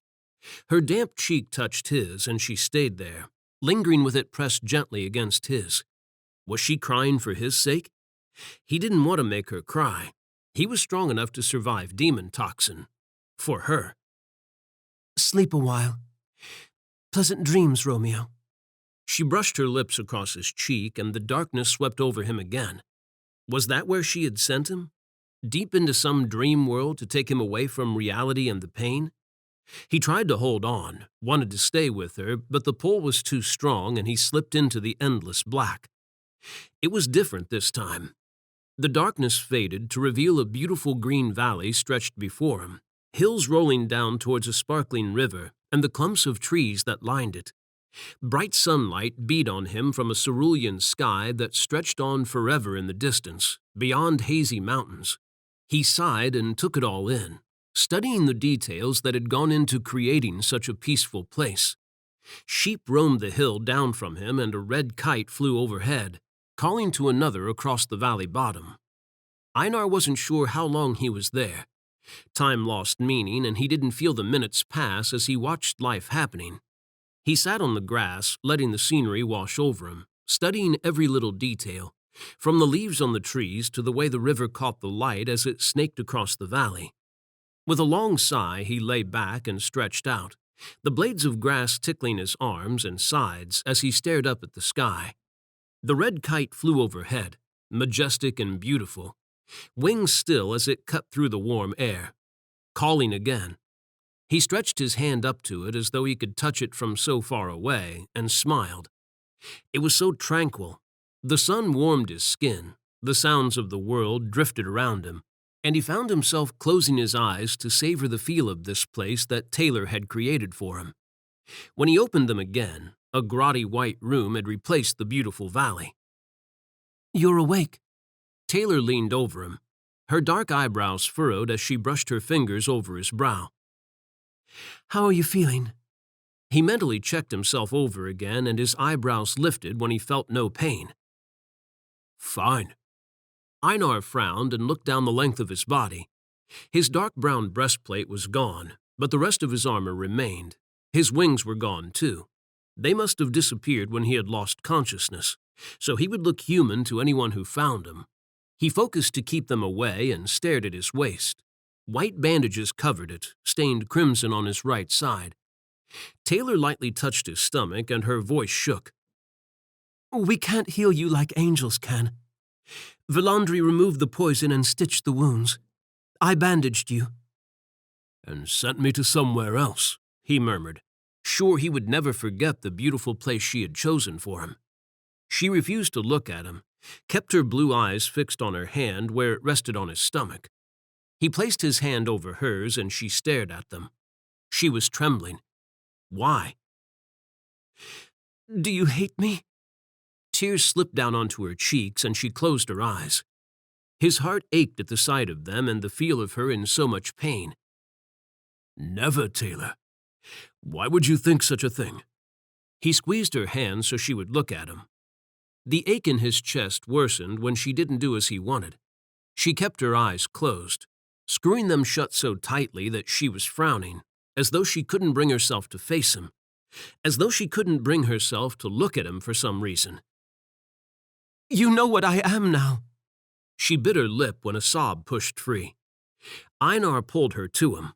She stumbled and landed heavily on him, knocking his wounds and sending pain sparking along every nerve. He didn't care. He wrapped her in his arms and held her head to his bare chest. She cried then, sobbing against him in a way that broke his heart as he stroked her black hair, running his fingers through her long ponytail in an attempt to soothe her. He dropped his hand to her back, rubbed it through her black camisole and just held her, sure that would give her the comfort she needed. She suddenly pulled back, her lashes wet with the tears that streaked her cheeks, and looked at him, a myriad of feelings dancing in her eyes as they searched his. Fear broke to the surface, together with pain that beat inside him too, because he knew what had caused her tears, and it was his fault for not telling her sooner. He lifted his hand and gently cupped her cheek. Taylor. He brushed her tears away with his thumb and she dropped her gaze to his chest. He pressed his fingers under her jaw and tilted her head back so she would look at him, because she needed to see he was telling her the truth. I have always known. Her deep blue eyes widened and she blinked. I knew, and maybe it mattered to me at first, but not now. I do not care that it is forbidden, and I was not lying when I told you that I do not think it is wrong. He stroked her cheek, his eyebrows furrowing as he smoothed her tears away and absorbed the feel of her beneath his fingers. How soft and warm she was, and how she filled his heart with light. Nothing that makes me feel this way could ever be wrong. Her smile started out shaky, but then it curved her lips. She pressed her hands to his pectorals and leaned over him. He closed his eyes as his lips met hers and wrapped her in his arms again, keeping the kiss light. He wanted to show her that it didn't matter that she was a demon, not to him. She was his beautiful Taylor, and he was falling in love with her. Chapter 12. Taylor helped Einar off the hospital bed in the small basement medical center, caving and giving in to him. She had tried keeping him in bed, but he was a terrible patient, kept demanding she let him up and saying he had work to do. When that failed, he tried to bribe her with kisses. Those almost worked. Scratch that. They had worked. Her lips still tingled from their last round of kissing, the earthy, spicy taste of him lingering on her tongue. She wanted to kiss him again, but getting fired up wasn't going to do her or him any favors. He needed to recover from the hell he had gone through. Hell that still tore at her heart, had her feeling weak at times, her lips trembling as she recalled watching him plummet from the sky and everything that had happened afterwards. His tawny wings grew out of his back and unfurled, and he leaned his ass against the edge of the gurney as he stretched them and inspected them, preening them. She kept hold of his arm, afraid that it was too soon to move him and that he would hurt himself. She had never realized that demon toxin was certain death to angels. When Villandry had told her that, her heart had beat so hard she had felt as though it was going to stop. It had taken all of her power to give Einar peace and comfort whilst Villandry had done his best to filter his blood and remove the toxin. She was actually glad now that the boss had chosen him as their bait. It had been too late to call the doctor in, and the nurse had been useless. Villandry's knowledge of how blood worked and how to cleanse it of poison quickly and effectively had been the only thing that had saved Einar. She hadn't been able to do anything for him, except send him to sleep. And even then he had awoken. How? Einar had said that he had heard her. She hadn't spoken his name or said a word to him the whole time that Villandry had been working on the wound. Had he heard her speaking to Villandry, or had he heard something else? He reached out and stroked his fingers down her cheek, drawing her back to him. "You are scared," he whispered. "I almost lost you." She lifted her eyes to meet his rich brown ones, lost herself in them as the golden flecks in them barely shifted. He smiled, but she could see the strain in it. Standing was causing him pain. She wanted to make him rest again, but knew in her heart he wouldn't listen to her now that he was back on his feet. He would probably kiss her again to silence her. Maybe it would be worth the hassle just so she could have that kiss. She needed one right now. She needed answers too, though. "You said that you heard me." Taylor stopped herself. What she wanted to ask him sounded ridiculous even to her, and she was sure he would laugh at her for thinking such nonsense. What if it were true, though? What if he had heard her and it hadn't been her voice that had spoken to him? She jumped when his hand came to rest heavily on her chest, fingers splaying out and the heel of his palm between her breasts. She stared down at it, wishing they were flesh to flesh, not hindered by her black camisole. She needed to feel his hands on her, warm and caressing, making her feel alive. "You called me back," he whispered, and took her hand and placed it on his bare chest, right over his heart. He held it there, pressing against his warm flesh, and she stared at it a moment and then into his eyes. "I heard you, Taylor. Not in my ears, but here in my heart. Yours to mine." A shiver danced through her. When he had been lying on the bed, bleeding, dying, she hadn't been able to find her voice to speak to him and tell him to come back to her. She had done so in silence with all of her heart, confessing everything to him. She needed him. He couldn't die because she couldn't live without him. It didn't matter that it was forbidden. She was in love with him. Taylor closed her eyes when he leaned forwards and captured her lips. His kiss was soft and gentle, stirring her feelings and warming her through as it brought tears to her eyes, and everything came rushing back. She had almost lost him. She didn't want that to happen, not for any reason. She needed him too much. He hissed and sucked in a sharp breath. She broke away from his lips, ignored his muttered protest as she took hold of his shoulders and moved him back. He pressed his hand to his side, and her eyes widened when the red stain there grew, seeping outwards across the bandages. She didn't want to look at them, wanted to forget everything that had happened, but she couldn't convince her eyes to move away. "Maybe I should take care of these first." Einar's fingers flexed against his side. Taylor stepped back when light filtered out from between his fingers. Was he healing himself? "I didn't know you could do that," she said. He smiled, but it was a thin line, his lips compressed and a frown of concentration etched on his handsome face. It looked more like a grimace to Taylor. "I cannot rid myself of toxin." He closed his eyes and the light grew brighter as he sagged harder against the bed. Taylor shielded her eyes as the light filled the room. He drew a long, deep breath, sounding strained as he said, "I can heal wounds, though it takes great effort to do so on myself." His hand fell away from his side and he leaned back against the bed on his elbows, his stomach muscles rippling with each deep breath he took. His eyes closed and his jaw tensed. Had he managed to heal himself? He seemed weaker to her now. Normally he was strong on her senses and they warned her of his power, but now he barely registered. He hadn't felt so weak after he had healed her. Was it the cycle of power that made it difficult to heal himself? She couldn't give herself pleasant dreams. Her power resisted itself. Perhaps it was the same for Einar.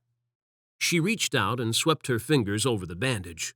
His stomach tensed, muscles flexing as she stroked around the bloodstains, her eyes on them, monitoring them so she could reassure herself that he was healed now. His eyes slowly opened and she raised hers to meet them. His breathing steadied but grew heavier as he stared deep into her eyes, his pupils dilating to devour the earthy brown of his irises and the golden flecks that swirled in them. Taylor arched an eyebrow. She didn't think he was up for the sort of activity she could feel as a need running through him and see in his eyes, but she didn't take her hand away. She grazed her fingers over his bare stomach, following the line of the bandage, and found the point where she had pinned it in place. His gaze held hers as she unpinned the white fabric, and he sat up as she unraveled it. Each time she leaned towards him to reach around his back, he kissed her shoulder or her cheek, teased and tortured her with the soft, warm feel of his lips and a silent promise she knew he could come good on, when he was at full strength anyway. The air in the room thickened as she removed the bandages, weathering his assault, until she was breathing as hard as he was, battling her rising desire. Now wasn't the time for such things, and it certainly wasn't the place. While Einar was the only patient in this room of the medical center, Villandry was still in the other room with the day nurse. Taylor's eyes widened when the last length of bandage fell away, revealing Einar's stomach. She ran her fingers over the perfect skin on his right side. Not even a scar remained. Her gaze snapped to his when he took hold of her hand, bringing it away from his stomach and up to his lips. He kissed her fingers and then opened her palm and pressed a kiss there. Her lips parted when he kissed her wrist and then along her forearm, bringing her towards him at the same time. "Einar," she murmured, and her cheeks colored when he smiled wickedly. "You only seem to say my name at times like this." He pressed another kiss to the soft skin of her forearm and then the inside of her elbow. She didn't know what he was talking about. She was sure that she had said it at other times, too. She had screamed it at the top of her lungs when he had fallen out of the sky. Taylor closed her eyes against the memory. She didn't want to remember it or how scared she had been. It had felt as though her whole world had been falling apart. "What is wrong?"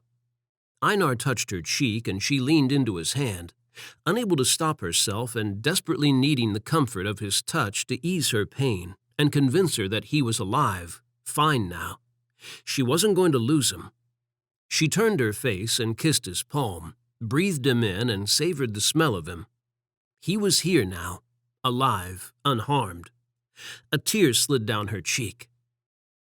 "Taylor." Einar breathed and pulled her into his arms, gathering her close. She closed her eyes when his wings wrapped around her too, covering her completely, and he pressed a kiss to her forehead.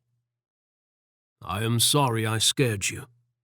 She drew back, settled her palms against his bare chest, and looked up into his eyes. There was such a beautifully honest and tender look in them. She believed everything he had told her earlier. She believed that he didn't care that she was part demon, and that this was a sin for both of them. She believed that beating inside him were feelings that echoed hers. She snaked her arms around his neck and captured his lips, fusing her mouth with his and sliding her tongue along the seam of his. He opened for her and she sighed as his tongue teased the sensitive flesh on the inside of her lips. It tickled, waves of shivers rolling through her in response, and she closed her eyes, tilted her head to one side, and kissed him harder, tangling her tongue with his and savoring the feel of him against her. He was flesh and blood, no longer in pain or close to dying. He was back with her where he belonged, and she could feel him growing stronger again.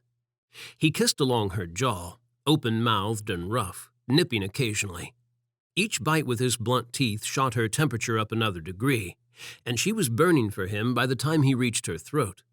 He devoured it with hungry kisses and bites, bathed it with his tongue and sucked on it, sparking pain through her chased by pleasure. It built inside her, pushing her doubts and fears to the back of her mind where they belonged, filling her head with thoughts of them together, naked and writhing. She wanted to pull him off the bed and dance flesh to flesh with him as the people had at the club. She wanted to shed her inhibitions and embrace her desire for Einar. He groaned against her shoulder and buried his face in her neck, sucking her skin and kissing her roughly. His fingers dug into her sides, his grip on her so strong that it thrilled her. She leaned into his hungry mouth and tilted her head to one side, shivers cascading along her arms and down her back and chest with each bite and lick. Her nipples tightened, taut against her black bra and top, aching for his attention as need bloomed in her. A noise in the other room made her freeze. She tensed in his arms, her heart pounding. He didn't stop, not even when she tried to push him off her. "Do not worry," he whispered and kissed her throat below her ear. One hand left her side and he waved it towards the door. Locks clicked into place. It would stop the laundry from entering easily, but it wouldn't stop him from sensing what was happening in the room. Einar's persuasive kisses chased her worries away, until they were slipping out of her head again and she could only focus on the delicious feel of him. "Tell me what you were thinking earlier, back at the club," he husked in her ear, and she trembled, her eyes closing as she remembered how she had felt when watching the dancers and imagining doing the same with Einar. He kissed her earlobe and then licked it. His warm breath teased her ear. "When you saw those people dancing." The vision of them cranked up the heat until she was burning hotter than hell for Einar. She grabbed him around the neck and kissed him, pouring her passion into it until she could barely breathe, until it was wild and choppy, a fierce meeting of lips that had an inferno igniting inside her. It still wasn't enough. She wanted him so much that it blazed through her, a wildfire that threatened to consume her completely if she didn't get it under control. "I was thinking that I wanted to do that," she whispered into his mouth, and swept her tongue over his lower lip. He groaned and tried to kiss her, but she drew back and looked deep into his beautiful golden eyes. "I wanted to do that with you." "Taylor," he uttered and grabbed her. She gasped when he twisted and slammed into the wall with her, his hands firmly gripping her thighs and his body wedged between them. He ground against her. She moaned and ran her hands over his strong arms, fingertips traversing his tensed muscles, a shiver running through her at the feel of the power he commanded. He went to work on her throat again, covering it with rough kisses that stoked the fire inside her as she leaned her head back, giving him access to her. She skimmed her fingers over his broad shoulders, up his corded neck, and buried them in the tawny lengths of his ponytail. He groaned and kissed her ear, her jaw, the corner of her mouth. She tilted her head and captured his lips, swallowing another moan, and bucked against him.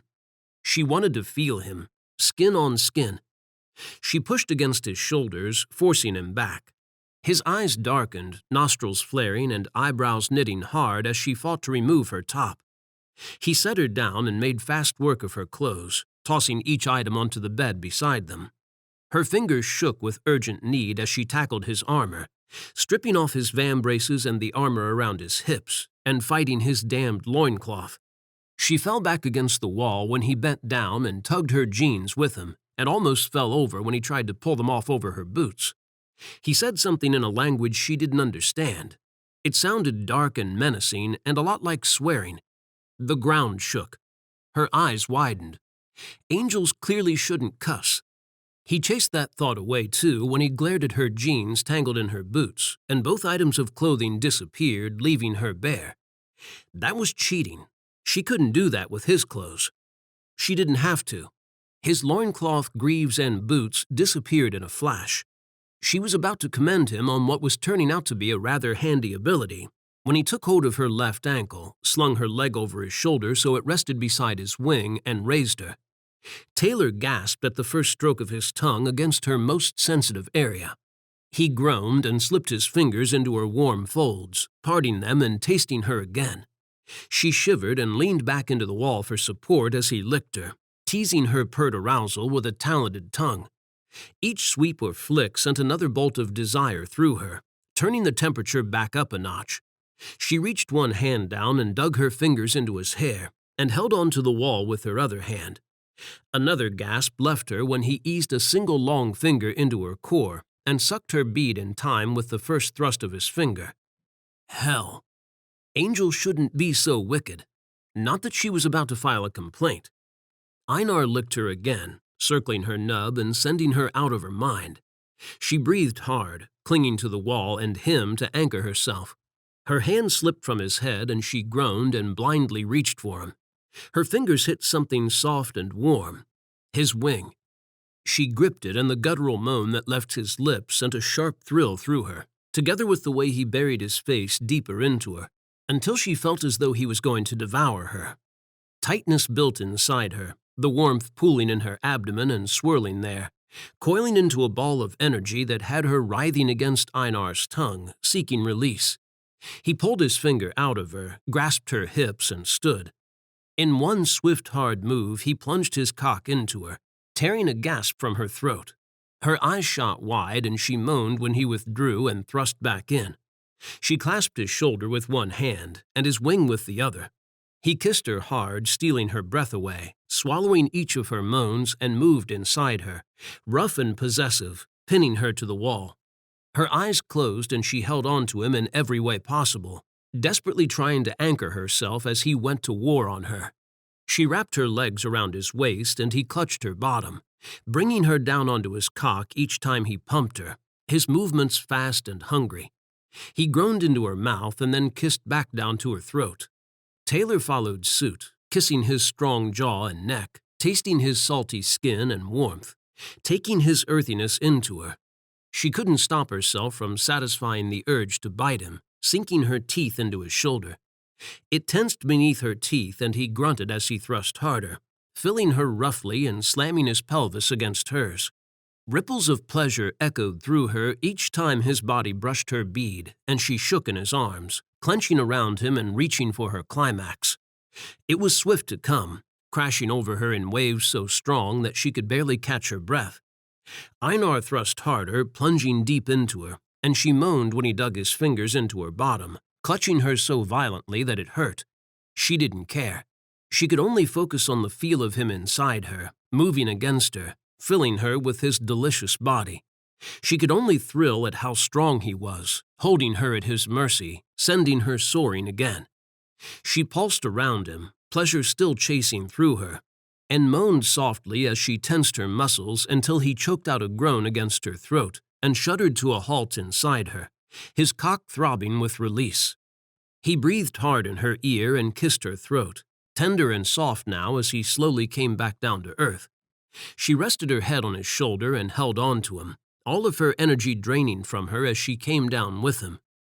Deep in her heart, she believed in what he had said when they had first made love. Nothing that felt so right could ever be wrong.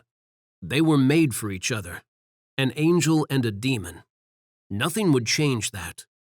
Chapter 13. Light floated into Einar's mind at the feel of Taylor's soft lips pressing a kiss against his cheek. He reached for her as sleep drifted away, but she was gone.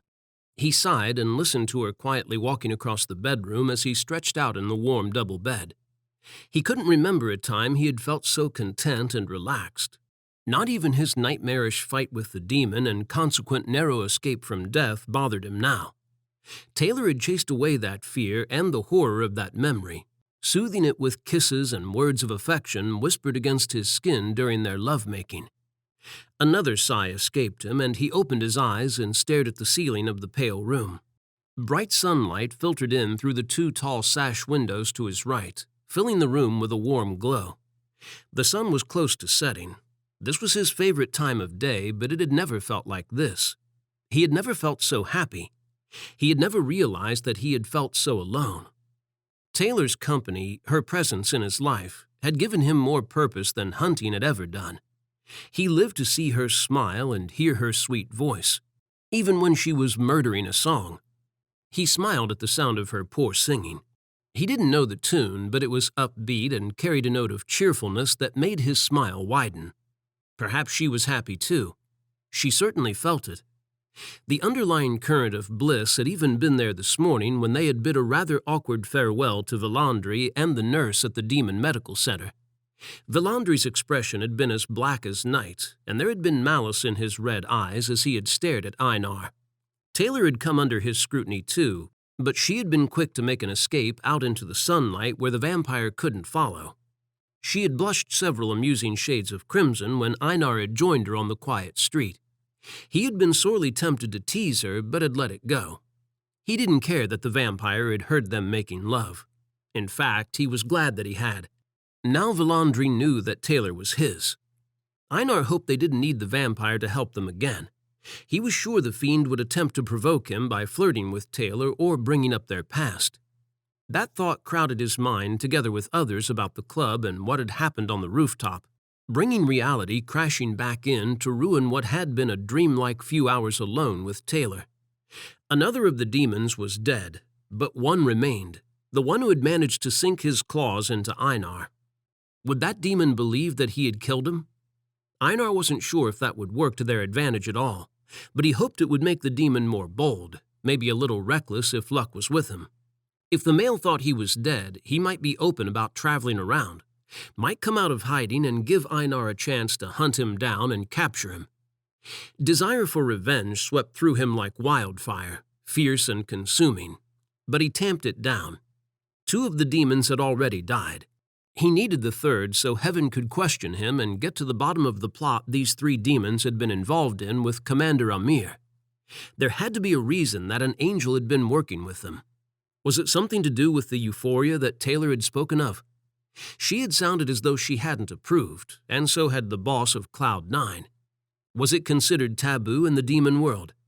He had hunted amongst the mortals and demons for centuries and had never heard of it. Even if it wasn't anything to do with euphoria, he needed to report it to his commanders. He couldn't allow demons to run a club designed to enslave mortals and harm them for the sake of giving pleasure to the wretched creatures who had poisoned them. He mulled over what Taylor had told him. She didn't suspect they were killing humans at the new club where euphoria was being peddled, and as little as he wanted to admit it, because it gave him less reason to burn the place to the ground, he believed they weren't murdering the mortals. If they were, humans would realize something was wrong with the club and would stay away. Something was happening, though. 100 human bodies had been destroyed in the warehouse event a few years ago, and the shadowy demons and an angel had been responsible for it. Something had killed those mortals. He just wasn't sure what. All he had to show for his investigation was 2 dead demons and no answers. He clenched his fists and glared at the ceiling. If only he had been able to examine one of the human bodies, maybe it would have given him clues as to what had happened to cause so much death. The demons had incinerated the evidence, though, the fire so hot that all that remained at the factory were ashes and fragments of bones. None of it had yielded any evidence to assist the investigation. Had they been hiding something or just protecting themselves from angelic intervention? Amir had brought the demons' activities to the attention of heaven by calling Lucas to the warehouse and pinning the crime on him. Had it been part of their plan, or had that caused tension between the demons and Amir? He rubbed the bridge of his nose and closed his eyes, frowning as his head ached. Heaven had looked over all the evidence and had come up with nothing. He wasn't going to do any better without apprehending the last demon and bringing it in for interrogation. They had to come up with a plan and a way to get them into the club unnoticed, or at least close enough that they could lure the final demon out again. He was sure the wretch had returned there, possibly even lived in the hellhole. Damn, the fiend might even run it. Einar tossed the bedclothes aside, swung his legs over the edge of the bed, and stood. He went to wave a hand over himself to call his armor, and then thought the better of it and called just his dark brown loincloth instead. Calling his armor from where it rested on the couch in the other room would drain some of his power, and he needed to save it in case there was another fight between him and the demon tonight. It was strong, and he couldn't risk it injuring him again. He might not survive this time, so for once he would manually put his armor on later. Besides, there were advantages to wearing little clothing. He stalked across the bedroom and out into the living area of the hotel suite. Taylor whirled to face him, her back to one of the tall sash windows, a smile lighting up her face as her eyes landed on him. Whatever she had been about to say fled those tempting lips, and her blue eyes darkened as they raked over him. The evening light highlighted her curves and the fact she wore only black panties and a matching spaghetti-strap top, both of them tight against her body, revealing it to him. A groan rolled up his throat as he prowled towards her. Her gaze fell to his body, heat chasing in its wake as she took him in. Her lips parted and her tongue swept across them. He stalked towards her, drawn by her beauty and the soft but hungry look in her eyes. Maybe they could plan their attack later. Right now, he had far more interesting things on his mind, like making love to her again. Now that things were out in the open between them, and they were both aware of the growing feelings of the other, he couldn't deny his desire for her. It went beyond lust and hunger, deeper than love itself. He needed her so much that he could only think of protecting her and keeping her safe, of keeping her by his side forever. A stab of cold chilled his heart. Forever wasn't an option. It was impossible to do his duty and remain with her. He knew that. What they had was beautiful and something he didn't want to give up, though. There had to be a way. The voice at the back of his mind said that he knew there was only one way for them to be together. Was he strong enough to do such a thing? She reached out to him, a smile on her face, and then it fell away and fear filled her eyes. Einar frowned. The window exploded. He shielded his face with his arms. Taylor screamed. It tore through him, chilled his blood, and then set it on fire. He lowered his arm, his heart beating fast against his ribs, sending adrenaline rushing through his body. Glass littered the floor and hung from the broken white window frame. His gaze darted around, searching for Taylor. She was gone. Einar ran to the window over broken glass that sliced into his feet and leaned out, searching for her. It took him a moment to spot her. A young man dressed in black was carrying her, his dark scaly wings beating the air as he lifted with her, rising up above the rooftops. The demon. Taylor struggled in his grip, flailing and kicking at him, but the man only tightened his hold on her. "Taylor!" Einar stepped up on the window ledge and launched himself out into the wide street. His wings burst from his back so fast it hurt, and he beat them before he could fall into the road below and shot after her and the demon. The demon looked back at him, a shock of bright red hair covering one eye, and grinned to reveal pointed teeth. He dug his fingers deep into her arms. Taylor shrieked again. Einar set his jaw and flew after her, determined to save her from the demon. He wouldn't let the bastard harm her. He would protect her as he had silently promised, would uphold that vow no matter what happened to him. A dark, jagged line appeared in front of the demon, and his heart hitched at the sight of it, panic flooding him. It split in two and grew, widening and opening, black filling the hole in the center. By the time the demon reached it, it was large enough for him to pass through. He disappeared into the darkness with Taylor. Einar flew faster, his wings furiously beating the chilly air, and stretched out his hand, desperate to make it through and follow the demon to the other side. He pushed harder, gritted his teeth, and ignored the burn of exertion in his wings. He had to reach Taylor. He had to save her. The portal came within reach, shrank and winked out of existence right in front of him. He stopped in midair, staring at the point where the portal had been. Fury burned through him, blazing so hot he couldn't contain it as the thought of Taylor at the mercy of the demon tormented him. He threw his arms out at his sides, flung his head back, and cursed the sky. The world trembled below him and dark clouds gathered above. Screams filled his ears and car alarms blared. He breathed hard, fighting his desire to unleash his power and trying to purge his hunger for violence. It was difficult as images of the demon torturing Taylor filled his mind, tore growls from his lips, and had darkness bleeding into the edges of his soul. Only the thought that she wouldn't want him to succumb to the black needs, wouldn't want him to endanger himself like that when she had come so close to losing him once already, gave him the strength to claw back control little by little, gathering enough to calm himself. The sky lightened again and the earth stilled. Einar stared in the direction of the club. The demon would pay for taking Taylor. He called his armor to him. The rich brown plates edged with dull gold appeared one by one on his body. His breastplate molded over his chest and his back. His vambraces encased his forearms, and his boots and greaves protected his feet and shins. The pointed slats around his hips were the last to form. He closed his eyes and called again, and his sword appeared at his waist. His hand went straight to it, and he drew the blade. It gleamed in the light of the setting sun. He gripped it and fought to curb his anger. It was impossible when he knew that Taylor was in danger. Heaven called him. Orders to report to court. Einar ignored them. They could punish him later. Right now, he had a demon to kill and the woman he loved to save. He plummeted towards the street and then beat his wings at the last moment and shot along the road just above the vehicles, invisible to human eyes. He took each corner sharply, never slowing for a moment, zigzagging through the city towards the club in Soho where they had sent Villandry. The demon would be there. This ended tonight, and he would be the victor. Chapter 14. Einar wrestled with himself as he flew towards the club, his blood on fire with the need to save Taylor and make the demon pay for taking her from him. The urge to kill him was strong, but he fought against it, clinging to his tattered control because he needed the male alive. Not for the sake of completing his investigation, his mission on Earth, but for the sake of protecting Taylor. And maybe himself, too. He couldn't report to Heaven's Court and declare that he had not only fallen for a demoness, but he had killed all of those responsible for the deaths of the humans.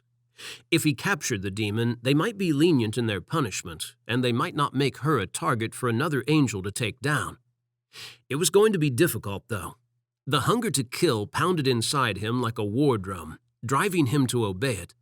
Denying it was going to take all of his strength. The journey to the club passed in a blur as he fought to retain control, almost as desperate to make that happen as he was to save Taylor. Einar landed hard on the quiet road outside the dark brick building, breathing heavily as he furled his tawny wings against his back and scanned the area with his senses. Nothing on the outside. No watchers or guards tonight. The demon wanted it one-on-one. The demon might be stronger than him, but he wasn't about to let the wretch defeat him. The sign above the entrance to the club was unlit. Einar walked to the door and pressed his ear to it. There were voices on the other side, muffled and indistinct. A man. The demon? He couldn't hear Taylor. Was she all right? He took a deep breath, trying to catch her scent. He couldn't smell any blood, but her perfume laced the air. She was here. He opened the door a crack, enough that he could hear the voices clearer. "You honestly believe he will come for you?" The male voice held a snide and derisive note that had Einar itching to burst into the room and prove him wrong. The sound of footsteps echoed in the dark. "He'll come, and he'll kick your fucking arse when he does." Taylor. She grunted a moment later, and her pain echoed inside him. He tightened his grip on his sword. She was right. He was going to kick the demon's arse for her. He was going to kill the bastard for hurting her. No, he couldn't kill the male. As much as he wanted to destroy him, he needed the demon alive. "I told you to shut up." A loud smack filled the large room. The echo of pain he picked up from Taylor grew stronger. Einar's blood burned. He flexed his fingers around the hilt of his sword, on the verge of bursting in and slaughtering the demon, and stilled when he sensed her calling to him. Only this time, she wasn't asking him to come to her. She was telling him to stay away. Conflicting feelings rang through the muddled voice. Only part of her wanted him to keep away and leave her to the demon. The other half was screaming out for him to save her. He wasn't going to abandon her. He would save her because it was all he could do. He loved her. "This'll keep you quiet," the demon said, and Taylor cried out again. The smell of blood filled the air. Her blood. The demon had cut her. Had he used his claws and infected her with toxin? Fury rippled through Einar, and he ground his teeth. Taylor snarled.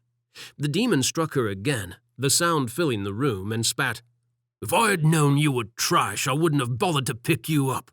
The bastard won't come for you. Trash." Einar had heard enough. He kicked the door in, sending it flying off its hinges, and swept through the club, knocking dark wooden tables and red velvet chairs with his wings in the process. The demon barely dodged his blade. He lunged to his left, and Einar's eyes narrowed on the fiend when he grabbed Taylor and twisted with her, using her as a shield. Her head drooped, and Einar ran his gaze over her, assessing the damage.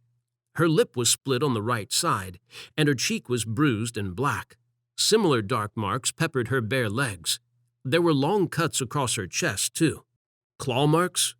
Her eyes closed and then opened again, and her head jerked up. She looked at the hands clutching her arms. Awareness washed across her face, and her eyes widened, and she struggled against her captor, grimaced when the demon twisted her arm behind her back. Einar readied his sword. The demon pressed his claws close to Taylor's jugular and grinned, his sharp teeth bright white in the blue lights of the club. "I didn't think you would come for her. I had planned to drug her and let the boys loose on her to piss you off. But once I realized what she was, I was bitterly disappointed. But here you are, come to rescue this half-breed hunter bitch. Maybe I should have toyed with her after all, fucked her up a little. But I find her repulsive." The young man's face twisted in disgust.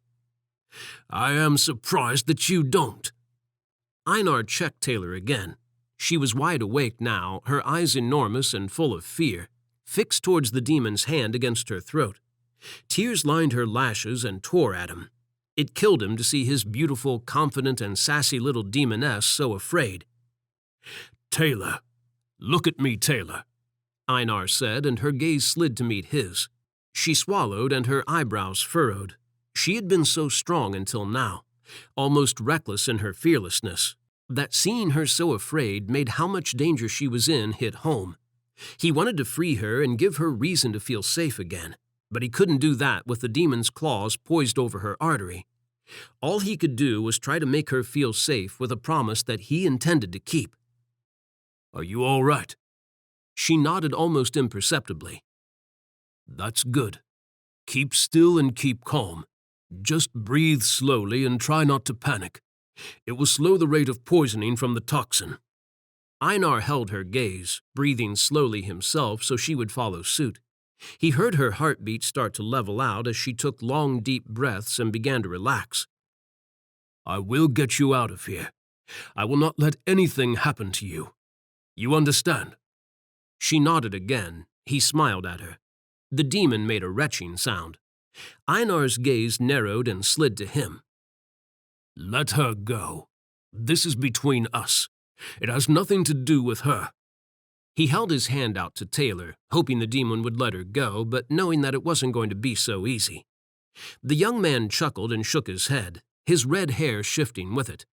He grinned. "I think I prefer that she is between us. You seem rather irritated tonight, and I want protection while I cut you a deal." "A deal?" Einar couldn't believe what he was hearing. He took a step towards the demon where he stood on the dance floor. The demon disappeared with Taylor and reappeared on the empty black stage. He glared at Einar and bit out, "Stay there like a good boy, or I make your bitch into my marionette. I haven't tested it, but I think the combination of my blood and toxin would be enough to control another demon. Let's keep this civilized, just as it was with that other angel." "Amir." Einar spat the name out with disgust.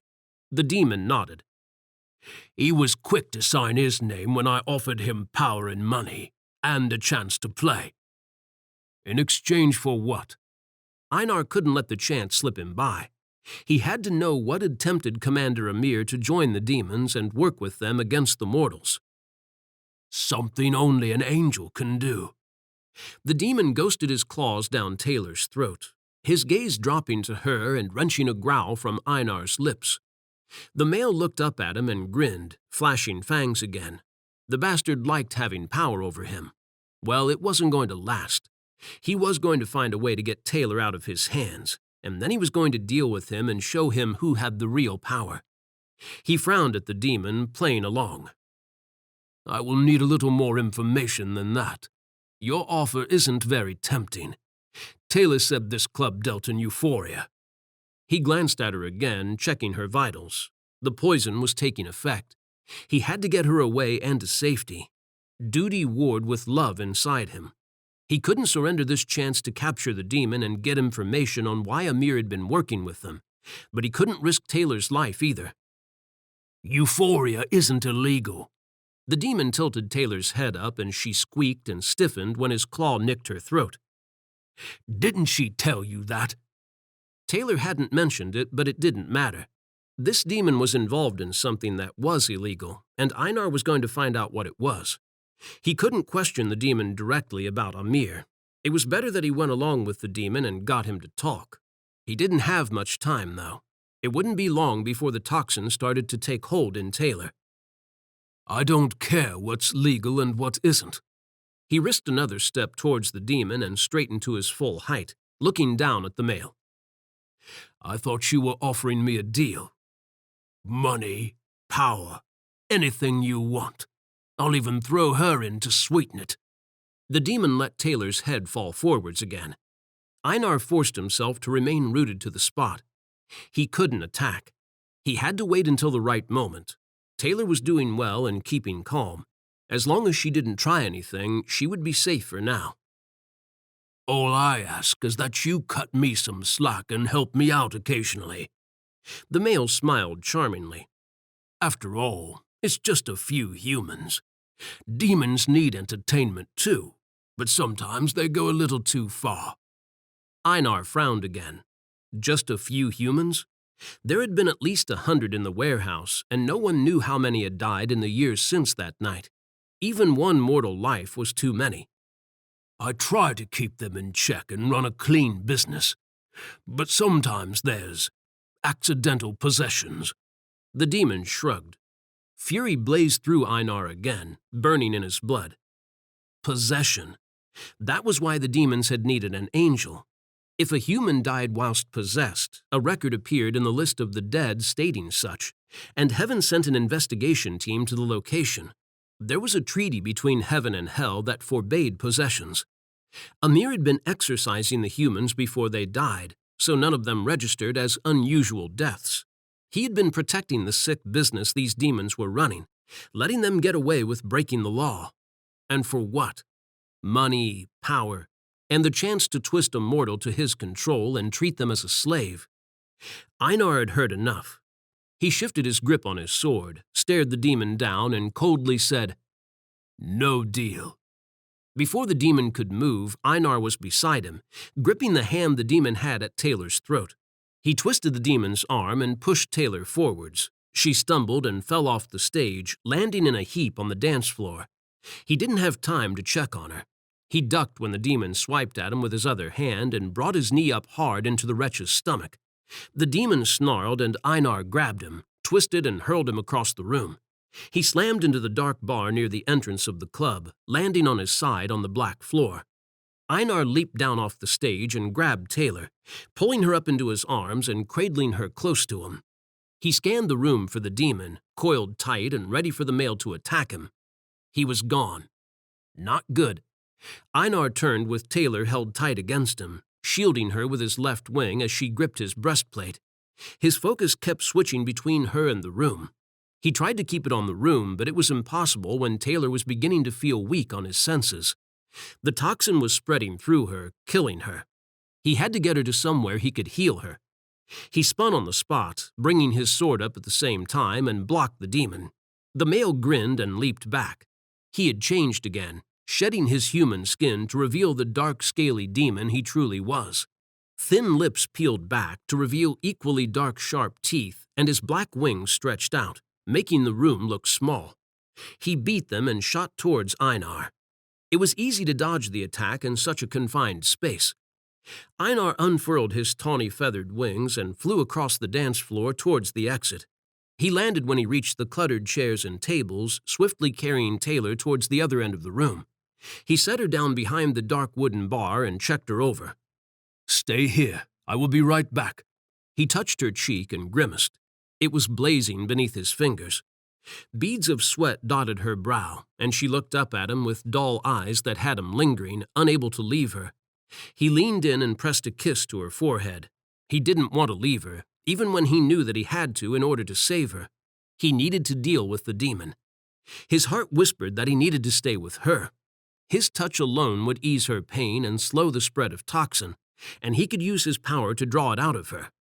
She weakly lifted her hand, slapped it against his chest, and pushed him backwards, a silent order that threatened to break his heart. He didn't want to leave her, but she was right, and he had to go. She was strong. She wouldn't give up. She would keep fighting the poison until he returned and healed her. He gripped his sword as he drew back, lingered a moment to steal one more look at her, and stepped out into the room again, coming to face the demon. The creature snarled and shifted towards him, his talons flexing at his sides. The lights above the stage illuminated his black wings as he stretched them, turning them blue. Einar held his ground. The demon wouldn't attack that way again. He was clever enough to know that he didn't stand a chance if he flew at him. The bar and tables crowded where Einar stood, leaving only a narrow strip of floor open. Not enough room to fly into or out of without colliding with the furniture and being slowed down by it. He raised his hand, calling what little energy he could afford to expend without draining himself. He needed to conserve his power so he had enough to heal Taylor. He flung his hand forwards, sending thin spears of light at the shadowy demon as it shrieked at him. They flew in a stream, one after the other, and the demon disappeared and reappeared, dodging and snarling all the while. He didn't relent. He sent hundreds of them at the demon, filling the room with white light. The bastard couldn't evade them all.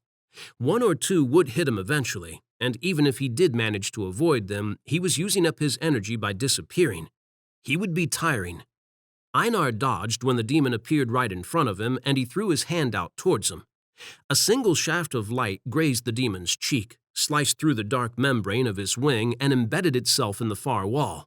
The demon shrieked again, the sound hurting Einar's ears, and his lizard-like yellow eyes narrowed as he hissed. He disappeared and reappeared right behind Einar, leaving him no chance to evade the male's attack. Talons raked down his left wing, ripping a bellow from his lips as he arched forwards and pain blazed through his bones. "Einar!" Taylor called out to him, and the demon's head snapped around towards her. Einar shook off the pounding in his skull and focused in an attempt to contain the toxin entering his bloodstream. It would be slower to act now that he had been exposed to it and had survived, his body building some immunity, but it would still kill him far quicker than it would Taylor. The demon lumbered towards her. Einar sprinted after him as he finally shut down the pain and reached the male just in time to grab his arm as he swiped at her. The demon's talons stopped close to her face, and she curled up into a ball with her hands over her head. "Keep down!" Einar gritted his teeth as a fresh wave of pain washed through him. His senses dulled as it receded, and he battled to keep his focus. He yanked the demon back and wrapped his hand around the male's throat. Sharp scales grated against his palm, but he tightened his grip, ignoring the pain it caused him to do so. He growled and threw the demon across the room. The male hit the stage, bending backwards over it and slumped to the floor. Einar shot across the room, using his power to speed him towards the demon before he could get back onto his feet. He grabbed the male's throat again, hauled him into the air, choking him, and slammed him down onto the stage. He pinned him there, throttling him. The demon's yellow eyes shone up from his black scaly face as he snarled and struggled, kicking and scratching at Einar but catching only his armor. Einar clenched his jaw and punched the demon, and then hit him again. The sound of Taylor's shallow breathing and racing heart drove him on. He beat the wretched male, striking him until his face was as damaged as hers was. It wasn't enough. Anger ripped through him, violence demanding satisfaction, and he obeyed. He closed both hands around the demon's throat, tightened his grip on it, and bashed the back of his skull against the stage until the black-painted wood split beneath him. The demon snarled, a line of dark blood trickling down his cheek and coating his sharp teeth as a glistening patch formed on the wood. Einar didn't relent, was so caught up in dealing payback to the demon, satisfying his lust for violence, that he didn't see the male move. Fire seared his bare stomach, the scent of his own blood joining that of the demon's in the air, as the male's talons raked over his flesh. The effect of the toxin was instantaneous. His head spun, his heart hammering hard against his chest, and his body weakening as it seized hold of him. The demon kicked him backwards, and he fell onto the floor of the club, his wings bent painfully beneath him. He tried to block and defend himself, but his limbs refused to cooperate, his head spinning so fast he felt sick as the world pitched and turned. The demon leaped on him, digging his claws into Einar's throat and choking him. Awareness trickled through him, a sensation he should do something, but he didn't have the strength to break free. It bled from him as the demon grinned maliciously, his yellow eyes narrowing with it, and tore at his wings. He roared in agony, pain radiating through him, stealing his senses and remaining strength as the demon ripped at them, claws slashing and tearing feathers away, scattering them around him. A new fire burned inside him, a need to survive. He had to protect Taylor. If he failed here, she would be next. The demon would torture her and kill her too. He couldn't let that happen. He gritted his teeth and called on all of his power, mustering the last of his strength. The demon snarled and bit Einar's shoulder, razor-sharp teeth slicing through the leather straps of his chest armor, and he cried out again. He raised his hands, fighting against the weakness invading his body, and pressed them against the demon's chest. The demon froze and looked down at them, a flicker of fear entering his eyes. Grinned when nothing happened. No use. Einar didn't even have the energy to blast the demon off him. The bastard knew it. His sharp grin widened. And then his face went slack and his eyes widened. the thin line of his pupil stretching until black drowned out the yellow. Blood bubbled from his black lips and dripped onto Einar's breastplate, and he followed the trail of it, his own eyes widening as he saw the tip of the blade protruding from the demon's chest. His gaze snapped to Taylor where she stood over both him and the demon, her hands clutching his sword as it speared the demon's back. "That's for calling me bitch," she bit out, and then twisted the sword, ripping a pained grunt from the demon. Her eyes slipped shut, but she opened them again. Her heartbeat was off the scale, thundering in his ears as he struggled to focus on her, sending a cold wave through him that left him feeling hollow inside. The poison was killing her. She shouldn't have moved. Einar wanted to tell her that, but before he could utter a word, a bright white light engulfed them all. He fought against it and reached out towards Taylor, fear pounding through him for a different reason now. He wouldn't let heaven have her. He wouldn't let them take her from him. It didn't matter that it was forbidden. It only mattered that he loved her and she loved him. The beam of light lifted them into the air. Taylor reached for him, too, fighting the restrictive force of the light as her face twisted in agony. Her fingers touched his and he smiled at her, desperate to reassure her. Nothing would happen to her. He would see to that. He would fight heaven itself to protect her. Chapter 15. Taylor wrapped her arms around herself to keep the chill off. Her fingertips brushed the scars on her thick leather jacket, and she stroked the badly sewn ridges. A smile touched her lips, but disappeared a moment later, when thoughts of how she had met Einar all those weeks ago made her heart ache. It hurt whenever she thought about him, which was all the damned time. Would she ever see him again? She lowered her head and continued through the cemetery, losing focus as she thought about Einar. The big oaf. She smiled and gave a short but melancholy laugh. She missed him. She hadn't seen him since the light had taken them to heaven, along with the last of the demons that Einar had been hunting. He had tried to stay with her, but angels with long blue spears and blue armor had separated them and dragged her away through the bright white corridors. They had taken Einar the other way. She had asked about him, begged the medical staff tending to her to tell her whether he was all right, and that he wasn't going to die from the toxin the demon had infected them with. No one had spoken a word to her. They had healed her, and then she had fallen asleep and awoken in the hotel suite, alone.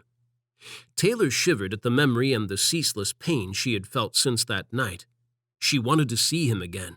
She needed to know if he was all right, even if they couldn't be together anymore, even if heaven forbid it and they had to let their love go.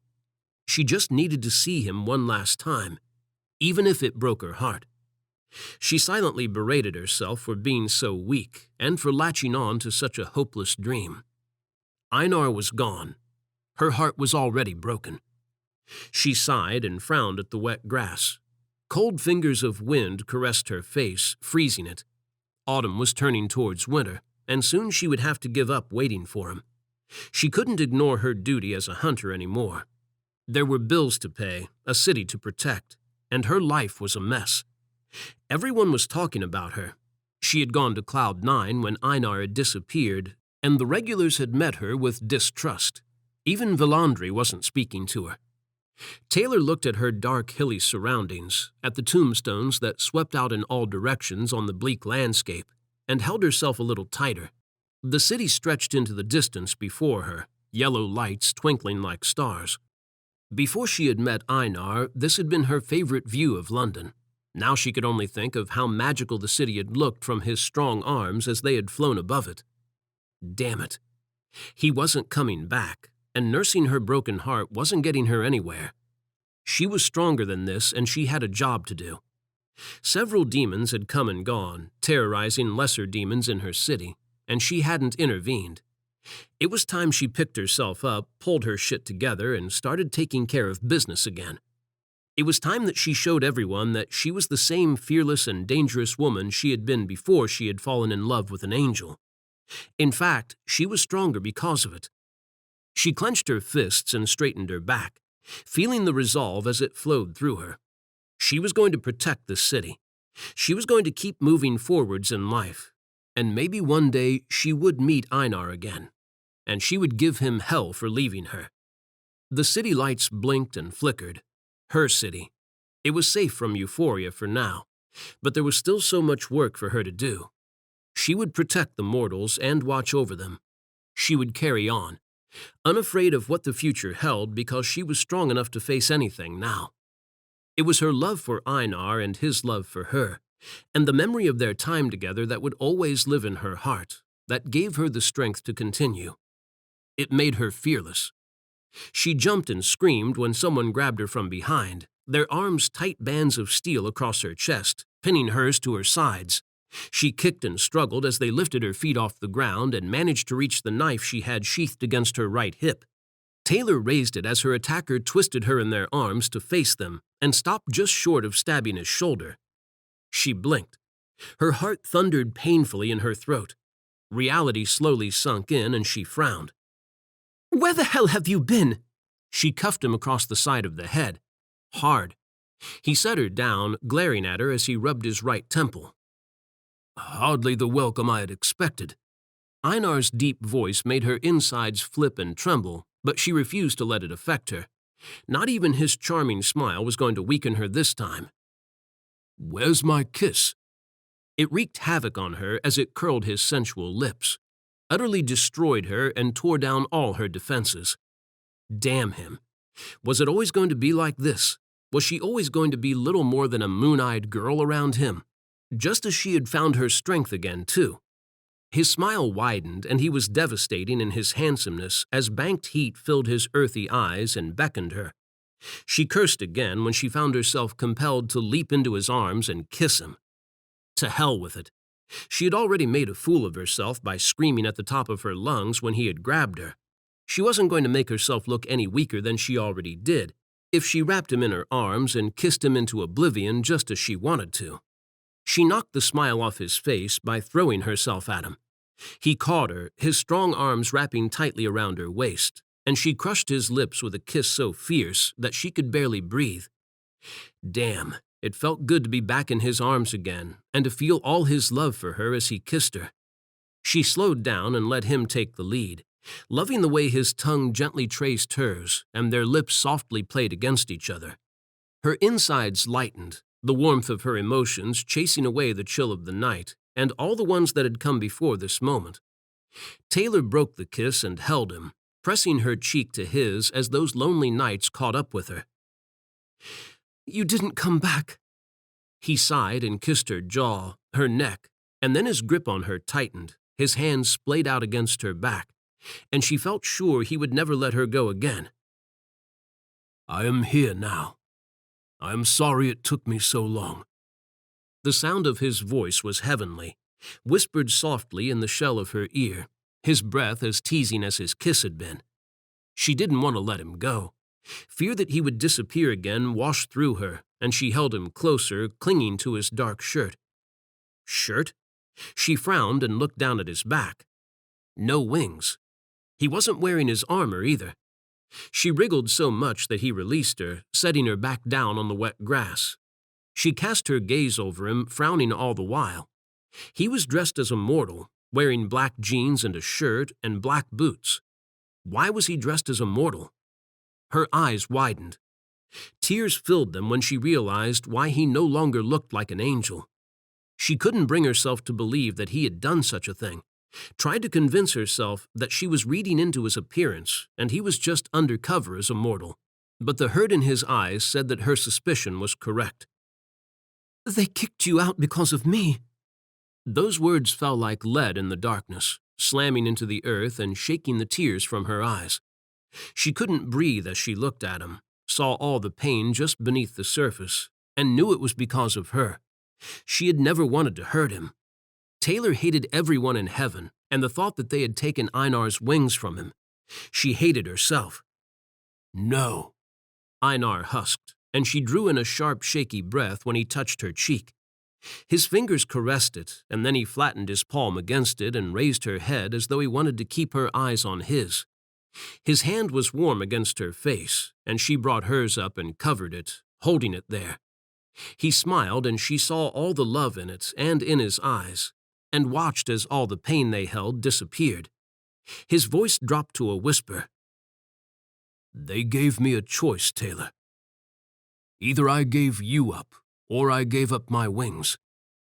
She leaned into his touch, the beauty of what he had done for her stealing her voice and her heart, making it difficult to breathe as her love for him overwhelmed her, beating in every fiber of her being, running in her veins like blood and filling her with peace and happiness. She didn't know the words to thank him for making such a great sacrifice for her sake and the sake of their love. She wasn't sure there were any that were adequate enough, so all she could do was show him what this meant to her, what he meant to her. She wrapped her arms around his neck again and held him, her eyes closing and her heart swelling. His arms encircled her waist, and he sighed against her neck, holding her against his broad chest. "You didn't have to," she whispered and kissed his ear. She threaded her fingers into his mousy short ponytail and then stroked his neck, savoring the warmth of him against her, hoping this would last forever. Would he regret what he had done one day? She had met fallen angels and knew how difficult it was for them to leave the world they had been born into and join the mortal one they had once protected. It was going to be a hard transition for Einar, but she would be there every step of the way, giving her love to him and supporting him forever. She would never stop thanking him for what he had done for her, for them, so they could be together. "I did." He rubbed his cheek against hers and then took hold of her waist and pushed her back. He smiled into her eyes and brushed his thumb across her jaw. The affection in his gaze brought a blush to her cheeks. No one had ever looked at her with so much love before. "I had to, because I could not bear to be away from you and to see you suffering." Had he been watching over her? She couldn't decide which was worse, being alone and not knowing if they would ever see each other again, or being able to see her love and not being able to go to them. Taylor kissed him, tasting him on her lips and breathing him in. Her warrior angel. They had been through so much together, but she had never imagined it would turn out this way. "You fell for me." Her eyes met his again. His smile widened. "I fell for you in more than one way. I love you, Taylor." She smiled from ear to ear as he lifted her off the ground, his hands on her backside. It didn't matter if she looked like a moon-eyed girl right now. No one was watching, and the man that she was crazy about had just told her that he loved her. Her, a demon. And she loved him, an angel, or at least an ex-angel. She kissed his cheek, pressed her hands against his broad shoulders, and looked down into his eyes. "I love you." Her voice shook with those words. Einar smiled up at her. He had never looked as handsome as he did now, with his gaze on her and full of affection. She shook her head, her eyebrows furrowing. "But I never wanted it to come to this." His smile held. "I know, but it was my choice, Taylor, and I will never regret it. I will never regret anything when it comes to you." He kissed her again, brief and sweet, and she melted against him. She wanted more, but couldn't shake the questions bubbling up inside her. "What will you do now?" she murmured against his lips. He broke away from her, his left eyebrow arching, and set her back on her feet. She was being practical when he was giving her those come-get-me eyes that he had used so often on her.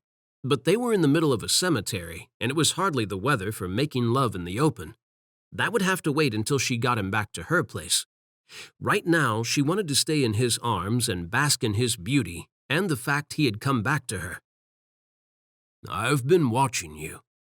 You look as though you could use a hand keeping the demons in line." He shot her a cheeky grin as she frowned at him for questioning her skill in the hunting department. "Plus, I promised some old friends I would help them with a problem. Our first job together all lined up. What do you know about witches?" "They're not my specialty." She didn't miss the look in his eyes that said he was serious about them working together, and that this mission in particular was important to him. A job for old friends. "Is this for some angels?" She wasn't sure she was ready to work with more angels, but she would do it for him. He pulled a face. "Sort of. I was asked by them, but it's for someone else. Someone we had thought was lost to us. It will not be easy. She liked the sound of that even less. Why won't it be easy? The angel serves hell now. Those words fell on her like boulders, one after the other, and it took her a moment to shake the sudden bout of nerves that gripped her and free her of its hold. She must have visibly tensed, because Einar frowned at her. You know demonic angels? His dark gaze pierced hers. She shrugged stiffly. Don't ask. When he looked as if he was going to, she silenced him with a kiss, savoring the way he instantly reacted, drawing her into his arms and holding her close to him as his mouth moved against hers. Damn, she had missed him too. Wasn't sure she would be able to kiss him without it swiftly turning desperate for at least a few weeks. So, we will find this witch, help Rook, and then we will find the next job. I am sure many would be happy to hire us as a team, and we could hunt demons in the city whenever we do not have paying work. He was starting to sound like a mercenary. She had never taken more than the occasional paying job, but he looked as if he was going to try to get them lined up one after the other, a steady income to go with a steady flow of dead demons in his wake. She supposed it shouldn't surprise her. He was a hunter angel after all. She frowned. He had been a hunter angel. That hit her hard all over again. But you're mortal. You can't fight beside me. I won't risk you. It wasn't going to happen. Not again. She had been terrified when they had fought the demon, when he had been gravely injured and had looked close to death. He probably wasn't as vulnerable to demon toxin anymore, but he could be killed. She shook her head. Demons are strong. You know that. Helping your friends is one thing, but hunting for a living, Einar. He pressed a finger to her lips. I am not mortal. I am fallen. I still have my powers, haven't forgotten how to use weapons or lost any of my impressive skills. He cracked a grin that had her heart fluttering, and she glared at him to counter it, sure he had heard the effect he had on her when his dark eyes gained a twinkle. I am still immortal, as strong as I used to be, but my status as an angel has been revoked, and they took my wings with it. Does that mean there's a chance you can get them back? If you left me, would they reinstate your wings and make you an angel again? She would do anything to help him regain them, even sacrifice her love for him and the future she had dreamed about. She would go through that pain to stop his suffering. Do not speak that way, Einar whispered and stroked her cheek, his gaze holding hers. He hesitated. She felt it in his touch, and she frowned. What wasn't he telling her?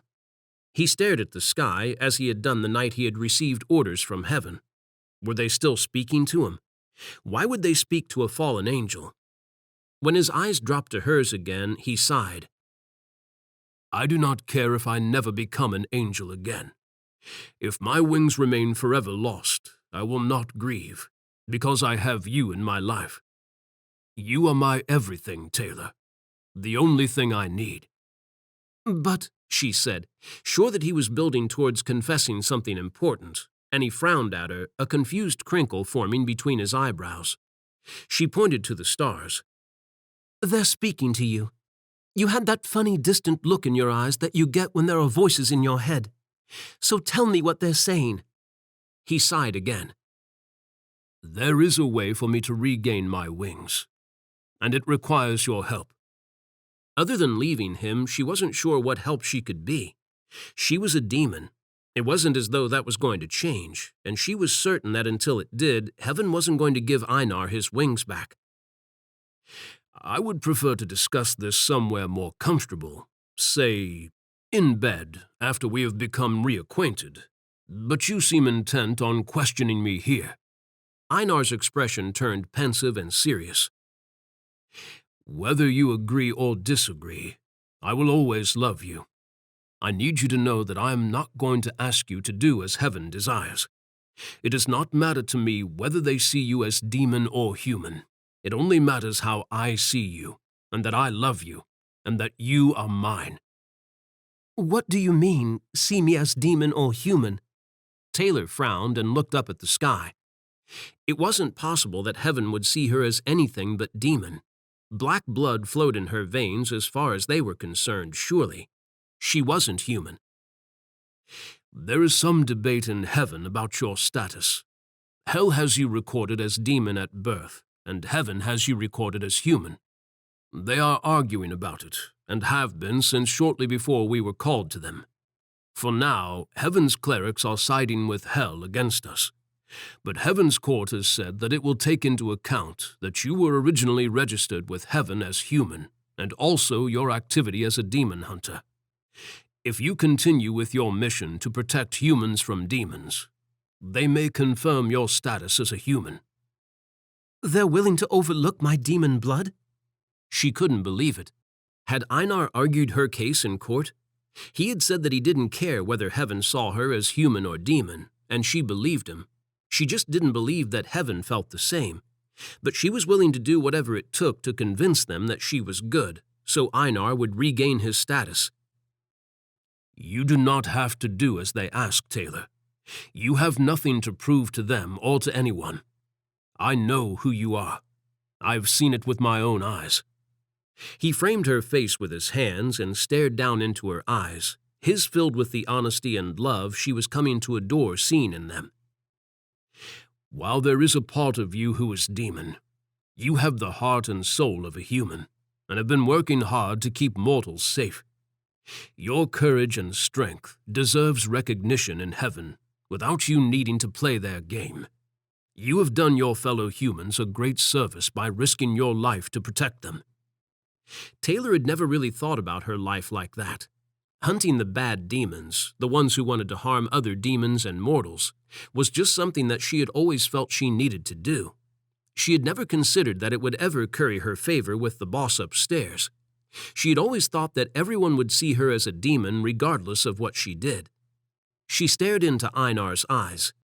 Only he had never seen her as a demon. He had told her once that she was just Taylor. He didn't care about her demon or human blood. All he cared about was her. Einar took hold of her hands, his fingers pressing into her palms. He stared down at them, and pain cracked his voice when he spoke. Do not feel you need to help me get my wings back, Taylor. It is a cruel game they are playing with you, and I do not care for it. I should never have tried to argue your case to them. It was wrong of me.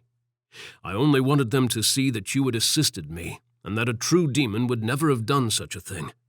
I did not expect them to state that if you were truly human, you would protect your kind against the demons, and to offer me a choice. I either remained an angel and watched over you from above, with the chance that one day you would satisfy heaven, and they would decide you were human and we would be together, or I surrendered my wings and came to you. And you came to me. It touched her deeply, had her heart filling with love for him all over again, birthing a need to hold him and kiss him breathless. Not because of heaven's plan for you to prove yourself. I came because I could not continue to watch you from afar and see you suffering. I knew that if I did not come to you, that you could lose hope and faith, and could turn away from your mission to protect humans and weaker demons from those who sought to hurt them. You could lose what happiness it had given you, and a part of yourself in the process. Einar squeezed her hands, and his gaze met hers again. I had to come to you and believe in our love for each other. I did not do it so you would one day convince heaven to reinstate me. I did it so you would not be alone, and so you would be happy again, and would continue with your mission, this time with me at your side. But I want to help you get your wings back. She slipped her left hand free of his and stroked his arm. It was beautiful of him to try so hard to convince her that she shouldn't go along with what heaven wanted, and she cherished the meaning behind his words. He believed that she was a good woman, one who made a difference in this world, and he loved her because of it. He didn't want her to feel as though she had to prove herself, and she didn't. She wasn't ashamed of her demon blood, and she never would be. Not when Einar loved her for who she was, regardless of where she had come from. Heaven could see her how they wanted, but if it put an end to Einar's pain and meant they could be together as they had been before, she would go along with their game. I'll do whatever it takes, because I love you, and I know in my heart how important your duty is to you, because my duty is important to me too. She lifted her hand and stroked his cheek as his eyes searched hers, the beautiful golden flakes in them shifting slowly, swirling against the dark brown of his irises. There was pain brewing in his eyes, hurt that she could feel inside her. She wanted to vanquish it for him. If someone took that away, I would be lost. I am lost, Einar whispered and hung his head, a deep sigh shifting his broad shoulders. It hurt her to see her angel so forlorn and vulnerable. She cupped his cheek, smoothed her palm over it, and smiled when he looked at her through his lashes. You're not lost. She smiled up into his eyes. You're still the same hunter I first met. Wings or no wings, you will never change. You're still the man I fell in love with. One she would love forever. He frowned when she sidled up to him and stroked her hands over his chest, savoring the feel of the hard, compact muscles hidden beneath his black shirt.